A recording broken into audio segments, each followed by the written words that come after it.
Parliament தேவைப்படுது. ஏன்னா இதை பார்லிமெண்ட் தான் பேச முடியும், வேற எதுவும் பேச முடியாது. ரயில்வே போர்டு சேர்மன் பேசணும். அப்படிக்கும் போது திடீர்னு எங்க நிர்வாகிகளுக்கு உட்காந்து பேசணும். இந்த மாதிரி ஒரு விஐபி வேணும் அப்படின்னு யோசிக்கும் போது யோசிச்ச ஒரு செகண்ட்ல எங்களுக்கு நல்ல வந்தது டாக்டர் அன்புமணி ராமதாஸ் சார் தான். ஏன்னா இவரால தான் ஓபிசி குறைகளை போக்க முடியும். உடனே நினைச்சோம், உடனே கௌரவ தலைவர் அண்ணன் ஏ கே மூர்த்தி சார் பார்த்தோம். என்ன பண்ணாரு சார், இந்த மாதிரி ஒரு கோரிக்கை வச்சிருக்கோம் சார். ஒரு ஐயா, என்னப்பா ஐயா கூப்பிடுற, ஐயா தான்ப்பா வரணும், வேற யாருப்பா வரா உங்களுக்கு? ஓபிசினால ஐயா தானப்பா, சின்ன ஐயா தானப்பா, நான் கூப்பிடுறப்பான்னு சொல்லி, இல்ல சார் நான் கூப்பிடணும், அந்த கஷ்டமே கொடுக்க மாட்டேன் உங்களுக்கு, ஒரு லெட்டர் பேட் இல்ல ஒரு இன்வைட் பண்ணுங்க போதும்னாரு. ஒரு சின்ன அது கரெக்டா இருக்குமா சார் தெரியல சார், நீ அனுப்பு பண்ணாரு. அவருக்கு அமிச்ச பிறகு மறுநாள் 8 மணிக்கு நைட்ல போன் பண்றாரு, எப்பா வரேன்னு சொல்லிட்டாருப்பா, நல்லா பண்ணுங்கப்பா, நீ கேட்ட 13 தேதி குத்துனாரு. இவ்வளவுதான் நான் பண்ண ஒர்க்கு, வேற எந்த ஒர்க்கும் பண்ணல. ஒரு விஐபி கூப்பிட்டா என்ன கஷ்டம்னு நமக்கு எல்லாருக்கும் தெரியும். டேட் இல்லன்பாங்க, கல்யாணம் என்பாங்க, கேட்டு சொல்றேன்பாங்க, மேலிடம் பார்க்கணும்னு சொல்லுவாங்க, அந்த நேரத்தில் டிக்கெட் போட்டேன்னு சொல்லுவாங்க, வீட்லயே உக்காந்து இருப்பாங்க. வீட்டுல உக்காராத இந்த மக்களுக்காக ஓடி ஓடி ஒழிக்கிற எனக்கு கேட்ட ஒரு தலைவர் யாராக்குறேன்னா அது டாக்டர் அன்புமணி ராமதாஸ் தான். அது எந்த மாற்று கருத்தும் இல்ல. ஏன்னா நான் இன்னைக்கு சொல்லிட்டேன், நான் பாமக எல்லாம் இல்ல, ஆனா வேலை சேரங்களை விட்டு கொடுக்க மாட்டோம், அது அப்படியே நிச்சயம். அந்த வகையில வந்திருக்காரு, நன்றி சார். அதே மாதிரி என்னுடைய கௌரவ தலைவர் இப்ப பாமக இல்லையா, அவருக்கு தத்து குத்துட்டாங்க ரயில்வேக்கு. ஏக்க முடியும் சார், தத்து குத்துட்டாங்க. நீ மந்திரியாரு, நீ கௌரவ தலைவராரு, நீ ரயில்வே பாத்துக்கொண்டாரு. அதுல எனக்கு கிடைச்ச ஒரு மிகப்பெரிய ஒரு கிஃப்ட் ஆனா ஏக்க முடியும் சார் தான். 24 hours ஆகலாம், ஒரு ராத்திரி 2 மணி ஆகலாம், போன் பண்ணி பேசலாம். உடனே ஆபீஸ் கூப்பிடுவாரு, சேர்மன் பேசணுமா உடனே யோசிக்க மாட்டார்.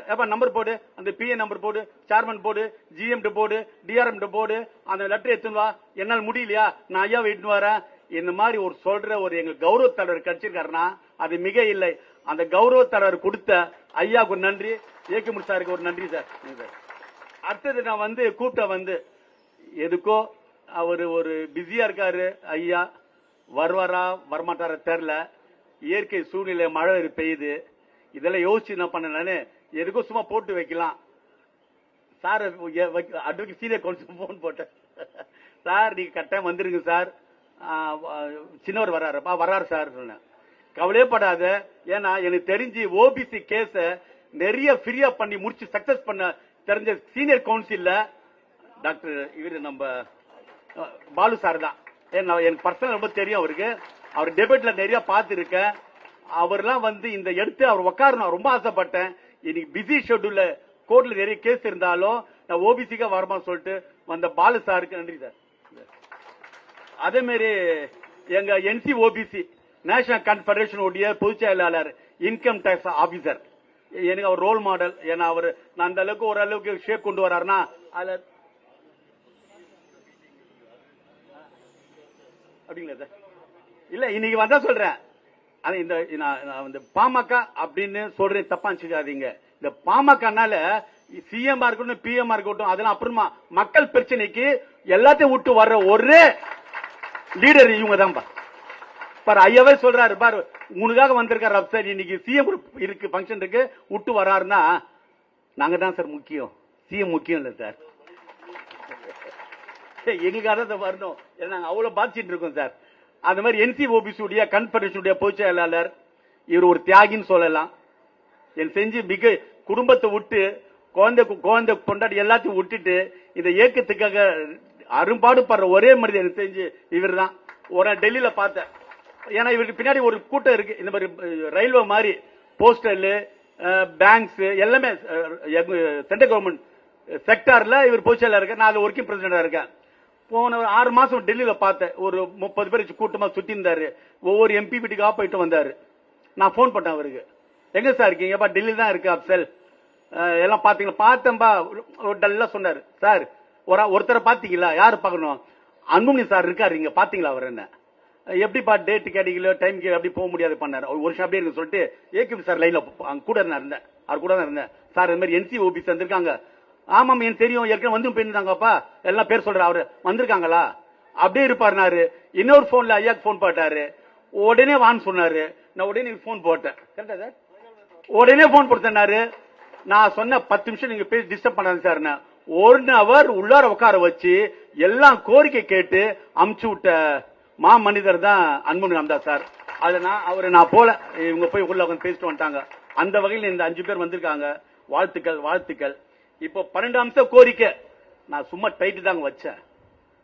12 அம்ச கோரிக்கை வந்தது ஒரு பக்கம் இருக்கட்டும்.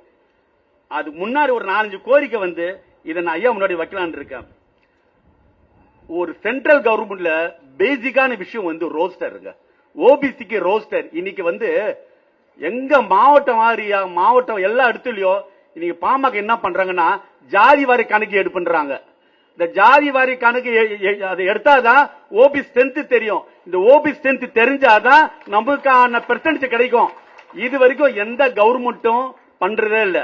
அதே முறையில் இந்த ரோஸ்டர் முறையில வந்து எங்களுக்கு வந்து அது நான் சொல்றேன். Before Mandal commission, after Mandal commission போஸ்டிங்ல எங்களுக்கு எத்தனை ஓபிசி பிரிவு இருக்காங்க, இதுல எவ்வளவு பேர் ஓபிசி போஸ்டிங் கொடுத்திருக்கீங்க, அப்பாயின்மெண்ட் எவ்வளவு கொடுத்திருக்கீங்க, உள்ளார அந்த அப்ப வந்த பிறகு போஸ்டிங் போடும்போது எவ்வளவு கொடுத்திருக்கீங்க லிஸ்ட கொடுங்கன்னா கொடுக்கவே மாட்டேன்றாங்க.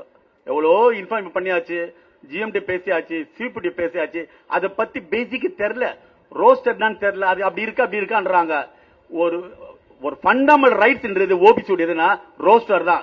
இன்னைக்கு ஒன்னில இன்னைக்கு ரோஸ்டரால இந்த லோகோ பைலட் ஒரு டீம் இருக்கு. எங்க ஒரு 500 பேர் இருக்காங்க. இன்னைக்கு 500 பேரும் எனக்கு அதே லெவல்ல இருக்காங்க. இந்த விஷயமா வந்து நான் எல்லார்ட்டையும் கொண்டு போயிட்டேன்.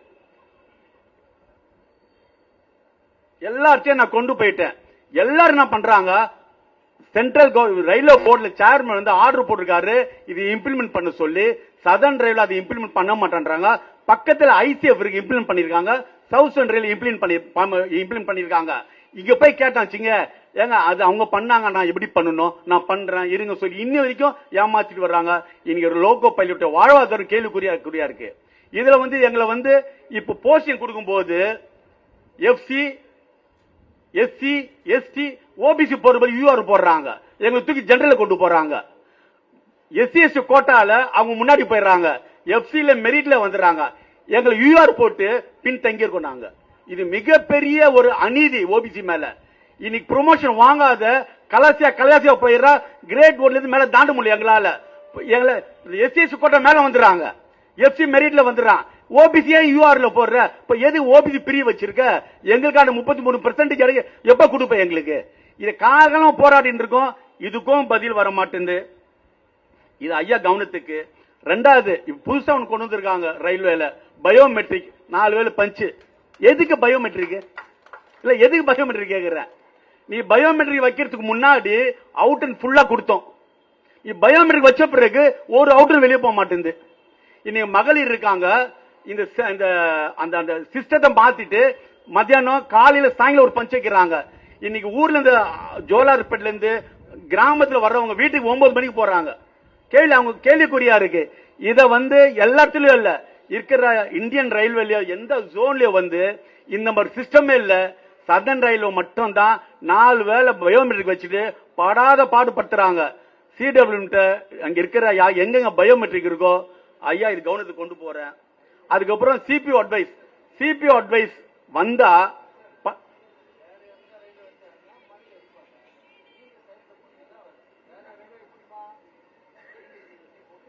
இல்ல அடிக்கிறது இல்ல. நீங்க நாளைக்கு கேள்வி கேட்பீங்க.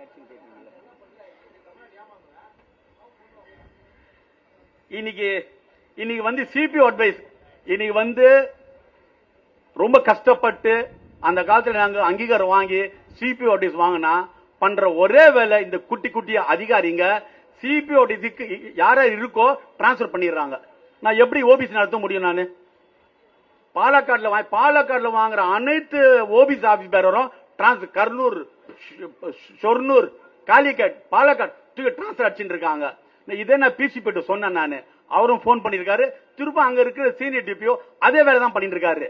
உடனே இங்க இருக்கிற கேரேஜ் இருக்கல ஒரு டெப்டி எல்லாமே ஓபிசி வளரக்கூடாது என்ற விஷயத்துல ரொம்ப ரொம்ப ரொம்ப ஸ்ட்ராங்கா இருக்காங்க. அதுவும் ஐயா கவனித்திருக்கு. பயங்கரமா பழி வாங்குறாங்க. ரொம்ப ஓபிசி மக்கள் பழி வாங்குறாங்க.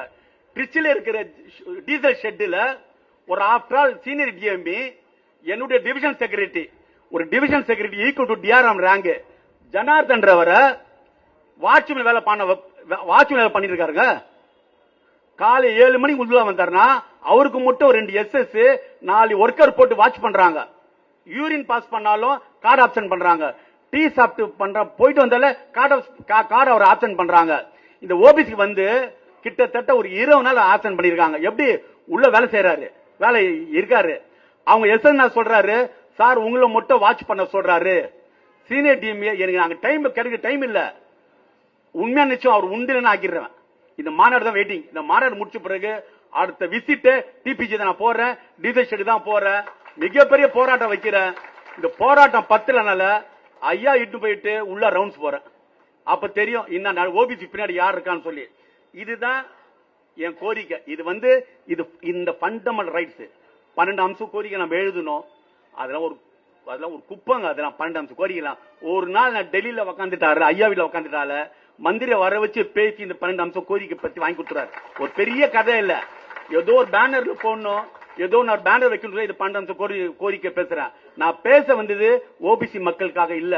எல்லாமே ஓபிசி பாதுகாவலர் அன்புமணி அதெல்லாம் சும்மா, அதெல்லாம் அனைத்து மக்களும் பாதுகாவலர். அதை புரிஞ்சுக்கும் முதல்ல. தெரியாத எல்லாம் தப்பா பேசுறீங்க. இனி backward class, schedule caste, schedule tribes, minority மக்களுடைய பாதுகாவல் யாருன்னா லீடர்ஷிப் சாதாரண விஷயமா? ஒரு லீடர்ஷிப் குவாலிட்டி இருக்கணுங்க. அதான் லீடர்ஷிப். இன்னைக்கு நபிகள் நாயகம் இஸ்லாம் ஏத்தின ஒரே தலைவர் லீடர்ஷிப். ஜீசஸ் ஏத்தின அந்த மக்கள் வந்து லீடர்ஷிப். பௌத்தத்தை ஏத்துக்கின புத்த மதம், புத்தர் வந்து லீடர்ஷிப். பாபா சாஹேப் அம்பேத்கர் இந்தியாவுடைய லீடர்ஷிப். ஏன் அந்த காலத்துல இவங்க ஏன் மத்த ஆளே இல்லையா? இந்த காலத்துல அந்த மாதிரி ஒரே ஒரு மக்களுடைய ஆதரவு பெற்ற எல்லா மக்களுடைய லீடர்ஷிப் குவாலிட்டி, டிக்னிட்டி, சப்ஜெக்ட் இருக்கிற ஒரே தலைவர் அன்புமணி ராமதாஸ் அவர்கள் தான். அதுல மாற்று கருத்தே இல்ல. இவரை வச்சு நான் ஓபிசி பத்தி பேச முடியுமா? சொல்லுங்க. பேசக்கூடாது. நான் எல்லாரும் மக்கள் பத்தி பேசணும். எல்லாரும் மக்கள் பத்தி 12 அம்ச கோரிக்கை நான் இவர்கிட்ட வாங்கி தரணும். மத்த கோரிக்கை வாங்கி தரணும்னா முதல்ல ரயில்வே இருக்கணும். ரயில்வே இருந்தாதான் இந்த அம்ச கோரிக்கை வரும். ரயில்வே கை விட்டு கொஞ்ச நாள் போகுதுங்க. ரயில்வே இருக்க போறது இல்ல. கொஞ்ச நாள் பொறுங்க. ஒர்க் ஷாப் பாருங்க. இந்த போத்தன ஒர்க் ஷாப் எடுத்துங்க, கேரி எடுத்துங்க, லோகோ எடுத்துக்கங்க, ஜிஓசி எடுத்துங்க. இருக்கிற எல்லா ஒர்க் ஷாப்ல இன்னைக்கு 30% தான் நம்ம வேலை செய்யறோம். 70% மூடிட்டாங்க. தெரியுமா உங்களுக்கு? லோகோல ஃபவுண்டரி ஒரு ஷாப் க்ளோஸ் பண்ணிட்டாங்க. வீலண்டர்ல பாதி க்ளோஸ் பண்ணிட்டாங்க. அந்த பேஸ் பண்ணுவோம் ட்ராக்ல அதையும் க்ளோஸ் பண்ணிட்டாங்க. எல்லாமே சரண்டர் பேர்ல 30% மக்கள் வேலை செய்யறாங்க. இந்த 30% மக்கள்ல 5% வட இந்தியர்கள். நம்ம இன்னைக்கு அவங்கள்ட்ட ஹிந்தி கத்துட்டு இருக்கோம். வேலை செய்யறமோ இல்லையோ உள்ள போயிட்டு கே போல்தா ஹை கானா காய் அப்படி சொல்லி நம்ம ஹிந்தி கத்துட்டு இருக்கோம். நம்ம பண்ண அதே ஒண்ணு சாத்தியம் என்ன இது என்னன்னா ஹிந்தி கத்துட்டு இருக்கோம். அதே மாதிரி பாருங்க, கோட்ரஸ் ரயில்வே கோட்ரஸ் எடுத்துங்க. 90% ரயில்வே கோட்ரஸ் டெமாலிஷ் பண்ணிட்டாங்க. டெமாலிஷ் பண்ணினா புது பில்டிங் கட்டுறாங்க இல்ல, தனியாருக்கு கொடுத்துறாங்க, லீஸ் கொடுத்துறாங்க. இன்னைக்கு கேரேஜ் ஒர்க் ஷாப்ல ஒரு 150 வீடு இருந்துச்சு, இன்னைக்கு 20 வீடு தான் இருக்கு. இப்ப நாங்க எங்க போவோம்? கோட்ரஸ் நம்பி இருக்கிற தொழிலாளர் எங்க போவாங்க? கோட்ரஸே கிடைக்க மாட்டேங்குதுங்க. எக்மூர்ல இருக்க அவ்வளவு பெரிய இடத்த கோட்ரஸ டெமாலிஷ் பண்ணிட்டாங்க. அங்க இருக்கிறவங்க இன்னைக்கு எல்லாம் எதுக்கு எங்களை HRN பேர்ல கொடுத்துட்டு கோட்ரஸ் கொடுத்துட்டு இதே கோட்ரஸ் டெமாலிஷ் பண்றாங்க. அண்ணா திருச்சி ஆக்குபை பண்ணி வச்சிருக்காங்க. IOW இல்ல, ஒர்க்கர் இல்ல. அவர் அழுறாரு, ஒர்க் பண்ணிக்கிற சார் ஒர்க்கரே இல்லைறாங்க. சஃபைவாலா, அந்த சஃபைவாலாவை 100 பேர் வேலை பண்ண இடத்துல இன்னைக்கு 10 பேர் இருக்காங்க. இன்னைக்கு ஏன் இன்னைக்கு வியாதி வராது? அதே மாதிரி ரயில் ஹாஸ்பிட்டல் எடுத்துங்க. ரயில் நான் சொல்றது ஓபிசி மக்களுக்கான விஷயம் இல்ல, இது அனைத்து தரப்பட்ட மக்களுக்கான விஷயம் நான் பேசுறேன். இதெல்லாம் இருந்தாதான் ஓபிசி வளரும். இது ஓபிசி வளர்ந்ததான் இந்த 12 அம்ச கோரிக்கை சண்டை போட்டு வாங்க முடியும். இந்த ரயில் ஹாஸ்பிட்டல் இன்னைக்கு பேர் போனது ரயில் ஹாஸ்பிட்டல் கார்டியாலஜி ஜாமான இருந்த இடம் இன்னைக்கு ரயில்வே ஸ்கேன் எல்லாமே இருக்கு. ரயில்வேல டாக்டர்ஸ் இல்ல. மூர்த்தி இருந்தாரு, போயிட்டாரு. செரியன் போயிட்டாரு, இல்லங்க போயிட்டாரு, ஜெகநாதன் போயிட்டாரு. இன்னைக்கு நல்ல சர்ஜன் நம்மகிட்ட இல்ல. ஒரு ஒரு ஒரு கார்டியா பேஷண்ட் உள்ள போனா உயிரோட வர தெரியல. இன்னைக்கு எவ்வளவு டெத் ரேஷியோ நான் தரேன், ஐயாக்கு தரேன். எவ்வளவு டெத் ரேஷியோ ரயில்வே ஹாஸ்பிட்டல் கடந்த ஒரு 4 வருஷம் எடுத்து பாருங்க. அனாதைய பணமா போயிட்டு இருக்குங்க ரயில்வே ஸ்டாஃப். இன்னைக்கு ஒரு ஆர்த்தோ இல்ல, பில்டிங் கட்டுறாங்க, ரூம் பூட்டி இருக்கு, டாக்டர்ஸ் இல்ல, ஸ்டாஃப் இல்ல. நான் வந்து போன மாசம் வந்து எனக்கு மைல்டு கொஞ்சம் பிபி இருந்தா நான் அட்மிட் ஆனேன். ஸ்பெஷல் ரூம் ஸ்பெஷல் வார்டுல தங்கி இருந்தேன். ஒரு சிஸ்டர் வந்து எனக்கு மாத்திரை கொடுது. இது வந்து நான் ஏன் ஓப்பன் சொல்றேன், இது நடந்த விஷயம், பொய் இல்ல. ஏன்னா ஐஎஸ் இருப்பாங்க, பொய் சொல்ல முடியாது. 5 மாத்திரை தராங்க. நான் எப்பவுமே கொஞ்சம் மெடிக்கல் நோண்டுவேன். இன்னமும் 5 மாத்திரை கேட்டேன். இந்த இருங்க சார் சொல்லிட்டு அந்த சிஸ்டர் ஓடுது. சீஃப் மேட்டர் வந்தாங்க. சார் அது கொடுங்க, பக்கத்து கேபின் சொல்றாங்க. நான் மாத்திரை சாப்பிட்டு இருந்தா அவருக்கு வந்து கேன்சர் பேஷண்ட், ஏகப்பட்ட வியாதி இருக்கு. அந்த மாத்திரை கொடுத்தாங்க. இன்னமா பண்ண கேட்டா 1/3 சிஸ்டர் படிச்சு கான்டாக்ட் பேஸ்ல வேலை செய்யறாங்க. ஒரு நாலேஜ் இல்ல, ஒண்ணுமே இல்ல. அவங்கள போய் வைக்கிறீங்களே ஒரு சென்சிட்டிவ் இடம். ஐசியூல சீனியர் டிஎம்ஓ இல்ல, கேஷுவாலிட்டியில சீனியர் டிஎம்ஓ இல்ல, எல்லாம் ஹவுஸ் சர்ஜன் இருக்காங்க. அவங்களுக்கு ஒரு மண்ணும் தெரியுமா, படிச்சுட்டு வந்து எப்படி டீம் பண்ணுவாங்க, புரியல, எப்படி டீம் பண்ணுவாங்க. இன்னைக்கு நிலைமை அந்த மாதிரி இருக்கு. கல்யாணம் மட்டும் இல்லங்க, ரயில்வேல ஐசிஎம் நாங்க ஏங்கி நிக்கிறோம். ஐசிஎம் போய் கெஞ்சிரும், டேட் கொடுங்க. அவ்வளவு பெரிய சதன் ரயில்வே, அவ்வளவு பெரிய ஓஷன் கடல், ஒரு கல்யாண மண்டபம் இல்ல. இருக்கிற கல்யாண மண்டபம் எல்லாம் இடிச்சிடுறாங்க. எல்லாம் பொய்யா சொல்றாங்க. நான் இது பண்ணி தரேன், அது பண்ணி தரேன், இது பண்ணி தரேன், இது முடிச்சு தரேன். பார்லிமெண்ட்ல பேசணும், ஒரு மண்ணும் பேசுறது இல்ல. இந்த ரயில்வே தொழிலாளர்களை அம்போன்னு விட்டாங்க. லீடர்ஷிப் அதாங்க நான் முக்கியமா சொல்றேன். நீங்க நினைக்கலாம் கண்டினியூ ஏன் வந்து இதுல வந்து ஏகமூர் சார் வராரு, இதோட எங்கேயுமே இந்த மாதிரி வந்து டைம் கொடுத்து ஒதுக்கி அவ்வளவு பிஸி ஷெட்யூல்ல ஐயா ஏன் வராருன்னா தெரியும் ரொம்ப பின்தங்கி இன்னைக்கு போயிட்டு இருக்கு. இன்னைக்கு வந்து ரயில்வே தொழிலாளர்கள் பின்தங்கின்னு இருக்கு. அவர்கிட்ட நான் பார்த்தது அந்த லீடர்ஷிப் தான். ஏன்னா அவர்கிட்ட தான் சப்ஜெக்ட் இருக்கு. நான் இதுதான் அவர்கிட்ட தான் கொடுக்க முடியும். எந்த எம்பிங்களுக்கு சப்ஜெக்ட் தெரியாது. நான் ஏன் என்னால உட்கார வைக்க முடியாது? 10 எம்பிய உட்கார வைப்பேன். சப்ஜெக்ட் தெரியாது, என்ன உட்கார வைப்பேன். என்ன வந்து என்ன கேட்பாங்க, எப்பா நல்லா இருக்கா, எப்ப பில்டிங் எத்தனை வருஷம் பில்டிங்ப்பா, அப்படிப்பா இப்படிப்பா, எத்தனை பேனர் எத்தனை போஸ்டர் இருக்குப்பா, சரி வேலை வண்டிங்களாப்பா, இப்படிப்பா, ஓகே நல்லதுப்பா, போயிட்டு அவ்வளவுதான். ஆனா சப்ஜெக்ட் தெரியாது. இதை பத்தி நான் ஒன்னு சொல்றேன் சார். இந்த வந்து இது அந்த பயோமெட்ரிக் அப்படின்னு என்னன்னு கேக்குறாங்க. இங்க அது வேலைக்கு ஆகாது. இங்க மட்டும் வேலைக்கு. ஏன்னா மந்திரி 2 மந்திரி வாங்கின இயக்கம் இந்த இயக்கம், 2 மந்திரியை கொடுத்த இயக்கம் இந்த இயக்கம். இன்னைக்கு இந்தியாவுக்கே வழிகாட்டி ஹெல்த் அப்படி இருக்கும்போது இவங்க தான். இவங்க விஷயம் தெரியும், படிச்சிருக்காங்க. ஐநா சபையில போயிட்டு பேசிட்டு வராரு, அங்க அவார்டு வாங்கிட்டு வர்றாருன்னா ஒரு சாதாரண மெம்பர் பார்லிமெண்ட் உட்கார முடியும்? போய் ஐநா சபையில உட்கார முடியாதுங்க. நீங்க வந்து இது விஷயம் தெரிஞ்சவங்க தான் தெரியும். பார்லிமெண்ட்ல இன்னைக்கு வந்து தமிழ்ல பேசுறாங்க, ஹிந்தில எல்லாம் பேசுறாங்க. ஆனா டைரக்டா ஒரு ஐநா சபை ஒரு இங்கிலீஷ்ல மட்டும் தான் பேச முடியும். ஏன்னா அவர்கிட்ட சரக்கு இருக்கு, சப்ஜெக்ட் இருக்கு, எல்லாமே இருக்கு. அவர் நம்பிதான் அனுப்பிச்சு விடுறாங்க. நீங்க கூட பாத்திருப்பீங்க. இன்னைக்கு போன எலெக்ஷன்ல வந்து நம்ம பாரத பிரதமர் மோடிஜி வரும்போது, வரிசையா வரும்போது ஸ்பீடா வந்து பெரியவர் ராம்தாஸ் ஐயாவை கட்டி பிடிச்சாரு. ஏன் பிடிச்சாரு? 10 நிமிஷம் கட்டி பேசினாரு. அது யாரும் வாட்ச் பண்ணீங்களா? அங்க இருக்கிறவங்ககிட்டயே குவாலிட்டி லீடர்ஷிப் அங்க விஷயம் தெரிஞ்சு யாருன்னா ஐயா தான்.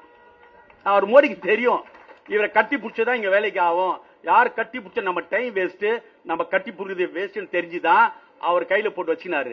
ஏன்னா லீடர் குவாலிட்டி இருக்க. ஏங்க மத்தவங்க தேடி போன காலம் போய் இவரு தேடி வந்த காலம் இருக்கு, இன்னும் இருக்குங்க. ஆனா ஒன்னே ஒன்னு ஒரு ஞாபகம் வருது, ஒரு 2 விஷயம். சேரன் பாட்டு ஞாபகம் வருது. சேரன் பாட்டு ஞாபகம் வருது.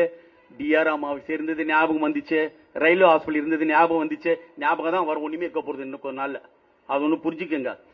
ஒரு மழை வந்தா, ஒரு வெயில் அடிச்சா, ஒரு புயல் எது அடிச்சாலும் நம்ம கடைசியில மக்களை விட்டுட்டு எங்க போவோம்னா கடவுளை தான் வேண்டுவோம்.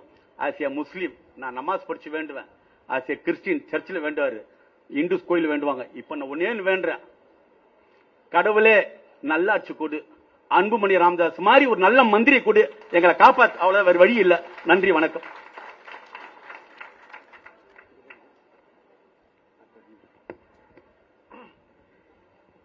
அடுத்தபடியாக நம்முடைய வருமான வரித்துறையினுடைய அசிஸ்டன்ட் கமிஷனர், NCOBC பொதுச் செயலாளர் மரியாதைக்குரிய தனசேகர் சார் ஐயா அவர்களை உரையாற்றும்படி அன்புடன் அழைக்கின்றோம். மிக எழுச்சியோடும் கொள்கை பூர்வமான உணர்வோடும் ரயில்வே OBC தொழிலாளர்களின் 12 அம்ச கோரிக்கைகளை வலியுறுத்தி நடந்து கொண்டிருக்கின்ற இந்த மாபெரும் ஆர்ப்பாட்டத்தை சிறப்பாக எழுச்சியோடு நடத்தி கொண்டிருக்கக்கூடிய எனது அருமை நண்பரும் ஏஐஓபிசி தென்னக ரயில்வேயின் பொதுச் செயலாளருமான டாக்டர் ஆர் அப்சல் அவர்களே, இந்த எழுச்சி மிக்க ஆர்ப்பாட்டத்திலே ஒரு மிகவும் தகுதியான இந்த கோரிக்கைகளை வலியுறுத்தி வெற்றி பெற செய்வதற்காக இங்கு நம்முடைய அன்பான அழைப்பினை ஏற்று வருகை தந்திருக்கக்கூடிய மாநிலங்களவை நாடாளுமன்ற உறுப்பினர் மதிப்பிற்கும் மரியாதைக்கும் உரிய டாக்டர் அன்புமணி ராமதாஸ் ஐயா அவர்களே, எனது எழுதகை நண்பரும் முன்னாள் ரயில்வே துறை அமைச்சரும் இன்று இது போன்ற கோரிக்கைகளை வலியுறுத்துவதற்காக அனைத்து ஒத்துழைப்பையும் நல்கக்கூடிய அருமை அண்ணன் ஏ.கே. மூர்த்தி அவர்களே, தமிழ்நாடு பார் கவுன்சிலுடைய தலைவரும் சென்னை உயர்நீதிமன்ற வழக்கறிஞரும் சமூக நீதி வழக்கறிஞர்கள் சங்கத்தின் தலைவருமான மரியாதைக்குரிய தோழர் வழக்கறிஞர் பாலு அவர்களே, இங்கு கூடியிருக்கக்கூடிய ஏஐஓபிசி உறுப்பினர்களே, ஓஎன்ஜிசியில் இருந்து வருகை தந்திருக்கக்கூடிய ஓஎன்ஜிசி ஓபிசி சங்கத்தினுடைய தோழர் அன்பரசு அவர்களே மற்றும் அனைத்து தோழர்களே, உங்கள் அனைவருக்கும் வணக்கம். அப்சல் எல்லாத்தையும் புட்டு தனித்தனியா வச்சுட்டார். இதுக்கு மேல இங்க கோரிக்கைகளை விளக்கி சொல்வதற்கு இங்கு எதுவும் இல்லை. நானும் மருத்துவரிடம் அப்போது இது என்னென்ன விஷயங்கள்லாம் சொல்லிட்டே வந்தேன். கிட்டத்தட்ட 15 லட்சம் சாங்ஷன் ஸ்ட்ரென்த் ரயில்வேல. ஆனா இன்னைக்கு 60% தான் ஒர்க் பண்றாங்க, 40% ரெக்ரூட்மெண்ட் நடக்கல. ஆனா ஃபிரைட் டிராபிக் எவ்வளவு? சரக்கு போக்குவரத்து 3 மடங்கு அதிகமாகிவிட்டது. பயணிகள் போக்குவரத்து 2 மடங்கு அதிகமாகிவிட்டது. ரயில்களின் எண்ணிக்கை ஆயிரக்கணக்கில் கூடிவிட்டது. அதே நேரத்தில் விபத்தும் அதிகமாயிடுது. இது எதனால காரணம்? ரெக்ரூட்மெண்ட் இல்ல. ரெக்ரூட்மெண்ட் மட்டுமல்ல, இங்கு ஓபிசி சங்கங்களுக்கு ஒரு செய்தியை நான் சொல்ல விரும்புகின்றேன். இந்தியாவிலேயே முதன்முறையாக ஓபிசிக்கென அங்கீகாரம் வழங்கப்பட்ட சங்கம் ரயில்வே ஓபிசி சங்கம் தான். ரயில்வே ஓபிசி சங்கத்திற்கு தான் நிதிஷ்குமார் அவர்கள் அமைச்சராக இருக்கும்போது 1997ஆம் ஆண்டு நாடாளுமன்றத்திலே பாராளுமன்ற உரையிலேயே அதை படித்தார். On par with all trade unions OBC association has to be recognised என்று இன்றும் அந்த பாராளுமன்ற உரை என்னிடம் இருக்கிறது. ஆகவே அந்த ரெகக்னைஸ் பண்ண ஓபிசி சங்கத்துக்கு இவ்வளவு கோரிக்கைனா, எங்களை போன்ற மத்திய அரசு துறைகளே ரெகக்னைஸே இல்லாம இருக்கக்கூடிய சங்கங்களுக்கு எவ்வளவு கோரிக்கைகள் இருக்கும் பாருங்க. ஆக இங்க இருக்கக்கூடிய தெளிவா இருக்கு, அறிக்கைகள்லாம் தெளிவா இருக்கு. இங்க சொன்னாங்க லோகோ பைலட்ஸ். இங்க இருக்கக்கூடிய ராமர் அவர்கள் கதறுவார் என்கிட்ட மதுரையிலிருந்து. இங்க வந்திருக்கக்கூடிய செல்வகுமார் அவர்கள் மாதத்துக்கு ஒரு முறை என்கிட்ட பேசுவார். லோகோ பைலட்ஸ் இரவு பகலாக இன்னைக்கு நம்ம விபத்து இல்லாம ஒரு ரயில்வேல பயணிக்கிறோம், ரயில்ல பயணிக்கிறோம். அதுக்கு யார் முழு காரணம்? லோகோ பைலட்ஸ் தான் முழுமுதற் காரணம். அவர்கள் தான் 80% அவங்க தான் கண் விழித்து எல்லா டேட்டாவை கரெக்ட் பண்ணி சிக்னல் கரெக்டா இருக்கா எல்லாம் கரெக்டா இருக்கான்னு அவங்க தான் வண்டி ஓட்டிட்டு போனோம். அவங்க ஒரு ஸ்ட்ரெஸ்ல இருந்தாங்க. அவங்களுக்கு கிடைக்க வேண்டிய பதவி உயர்வு கிடைக்கவில்லை, கிடைக்க வேண்டிய ஊதியம் கிடைக்கவில்லை. தனக்கு பின்னால் இருக்கக்கூடியவர்கள் முன்னால் சென்று பல பதவி உயர்வுகள் எவ்வளவு ஸ்ட்ரெஸ்ல இருப்பாங்க. ஒரே ஒரு பதவி உயர் அவர்களை தாண்டி போயிட்டா அதோட லைஃப்ல அவங்களுக்கு ப்ரமோஷனே கிடைக்காது. நம்ம கவர்மெண்ட் சர்வெண்ட்ல அதுதான். அப்ப நம்ம எப்படி இருக்கோம்னா சாண்ட்விச் மாதிரி இருக்கும். ஓபிசி எப்படின்னா சாண்ட்விச். மேலே இருக்கக்கூடிய முற்போக்கு சக்திகளும் நம்மை அழுத்துகிறது. நமக்கு கீழே இருக்கக்கூடிய சொல்லக்கூடாது, நமக்கு அடுத்து இருக்கக்கூடிய நம்முடைய சகோதரர்களான பட்டியலின பழங்குடியின அந்த உரிமை பற்றவர்களும் நம்ம அழுத்துறாங்க. எங்கேயும் போக விட முடியல. இவர்களுக்கு சலுகைகள் இல்லை, ஆனால் முன்னேறி விட்டார்கள். அடுத்து இருக்கக்கூடிய நம்ம பட்டியலின பழங்குடிய சகோதரர்கள் எல்லா உரிமைகளும் இருக்க சலுகைகள் அதை வைத்து நம்ம எழுத்துக்கிறார்கள். ஆகவே இதை தீர்க்கப்படணும். இந்த தீர்க்கப்படுவதற்காகத்தான் நம்முடைய மரியாதைக்குரிய மருத்துவர் அவர்களை அழைத்து இந்த கோரிக்கை நடத்துறோம். இன்று இந்தியாவே வியந்து பாராட்டக்கூடிய ஒரு சமூக நீதி போராட்டம் என்றால் 1997ஆம் ஆண்டு நடந்த ஒரு மிகப்பெரிய போராட்டம். 87ஆம் ஆண்டு இந்தியாவே திரும்பி பார்க்கக்கூடிய ஒரு போராட்டம். என்ன போராட்டம் தெரியுமா? 20% இடஒதுக்கீடு. அந்த 20% இடஒதுக்கீட்டுக்காக கிட்டத்தட்ட 20க்கும் மேற்பட்ட தோழர்களை பலியிட்டு அந்த இடஒதுக்கீட்டை நம்முடைய பாட்டாளி மக்கள் கட்சி பெற்று தந்தது. அந்த அடிப்படையிலே மிகப்பெரிய ஒரு தியாகத்தை செய்து சமூக நீதிக்கு இன்றைக்கு வழக்கறிஞர் பாலு அவர்கள் அமர்ந்திருக்கிறார். நான் எங்க போனாலும் அந்த ஒரு கருத்தை சொல்லுவேன். National commission for backward classes ஒரு காலத்துல அரசியலமைப்பு சட்ட அங்கீகாரம் இல்லாம இருந்தது. கிட்டத்தட்ட ஒரு 20 ஆண்டுகள் எங்களோட கோரிக்கைகள் அது கோரிக்கை எப்பவுமே இடம்பெற்றுக்கிட்டே இருக்கும். ஆனால் ஒரு 7 ஆண்டுகளுக்கு முன்பாக 2017ஆம் ஆண்டு மோடி அவர்களுடைய அரசுல தான் அதற்கு அரசியலமைப்பு சட்ட அங்கீகாரம் வழங்கப்பட்டது. அதாவது சாப்பாட்டை போட்டுட்டு இலையை போட்டுட்டு சாப்பாடு பரிமாறாம தான் எப்படி இருக்கிற கதை தான் NCBC. இன்றைக்கு அது அரசியலமைப்பு சட்டம் அதிகாரம் வழங்கப்பட்டு விட்டது. ஆனால் யாரும் உறுப்பினர்கள் நியமிக்கப்படவில்லை. நம்முடைய மரியாதைக்குரிய பாலு அவர்கள் தான் சென்னை உயர்நீதிமன்றத்தில் வழக்கு போட்டார். வழக்கு போட்டு கூட உடனே போட்டாங்களா? இல்ல, ஒரு வருஷம் கழிச்சு சேர்மனை மட்டும் அப்பாயிண்ட் பண்ணாங்க. சேர்மன் மட்டும் அப்பாயிண்ட் பண்ணிட்டு அதுக்கப்புறம் ஒரு 9 மாசம் கழிச்சு ஒரே ஒரு மெம்பர், இன்னும் 3 மெம்பர் இல்ல. கடந்த முறை கூட அப்சல் கூட டெல்லியில இருக்கும்போது பேசினா, அப்போது மருத்துவர் அவர்களை சந்திக்கும் முன்னாடி சொன்னார், NCBC கிட்ட போய் உட்காந்து பேசுனாங்க. அது ஏங்க வேஸ்ட்டுங்க, அவங்க கிட்ட பேசி பிரயோஜனமே இல்ல. இப்ப நம்ம பேசுறோம், மேடையில் அமர்ந்திருக்கிறவங்களுக்கும் புரியுது, உங்களுக்கும் புரியுது. அவங்க கிட்ட போய் பேசணுமா? இங்கிலீஷ்ல ரெப்ரசன்டேஷன் கொடுத்தாலும் படிக்க தெரியாது, இந்தியில விலைக்கு சொன்னாலும் கேட்க தெரியாது. கிரீமி லேயர்னா கிருமி லேயர்னு சொல்றாங்க. வாட் இஸ் சீலிங் லிமிட் அவங்களுக்கு தெரியல. 8 லட்சமா இருக்கு கேக்குறாருங்க. சேர்மன் கேக்குறாரு 8 லட்சம் இருக்கா? யாரு? அன்ஸ்ராஜ் கேக்குறாரு 8 லட்சம் இருக்கா? ஓ அச்சா, எவ்வளவு நீங்க இன்க்ரீஸ் பண்ணணும்னு கேக்குறாங்க. 17 லட்சமா உயர்த்தணும்னு கேக்குறாங்க. அந்த அளவுக்கு தான் நேஷனல் கமிஷன் ஃபார் இருக்கு.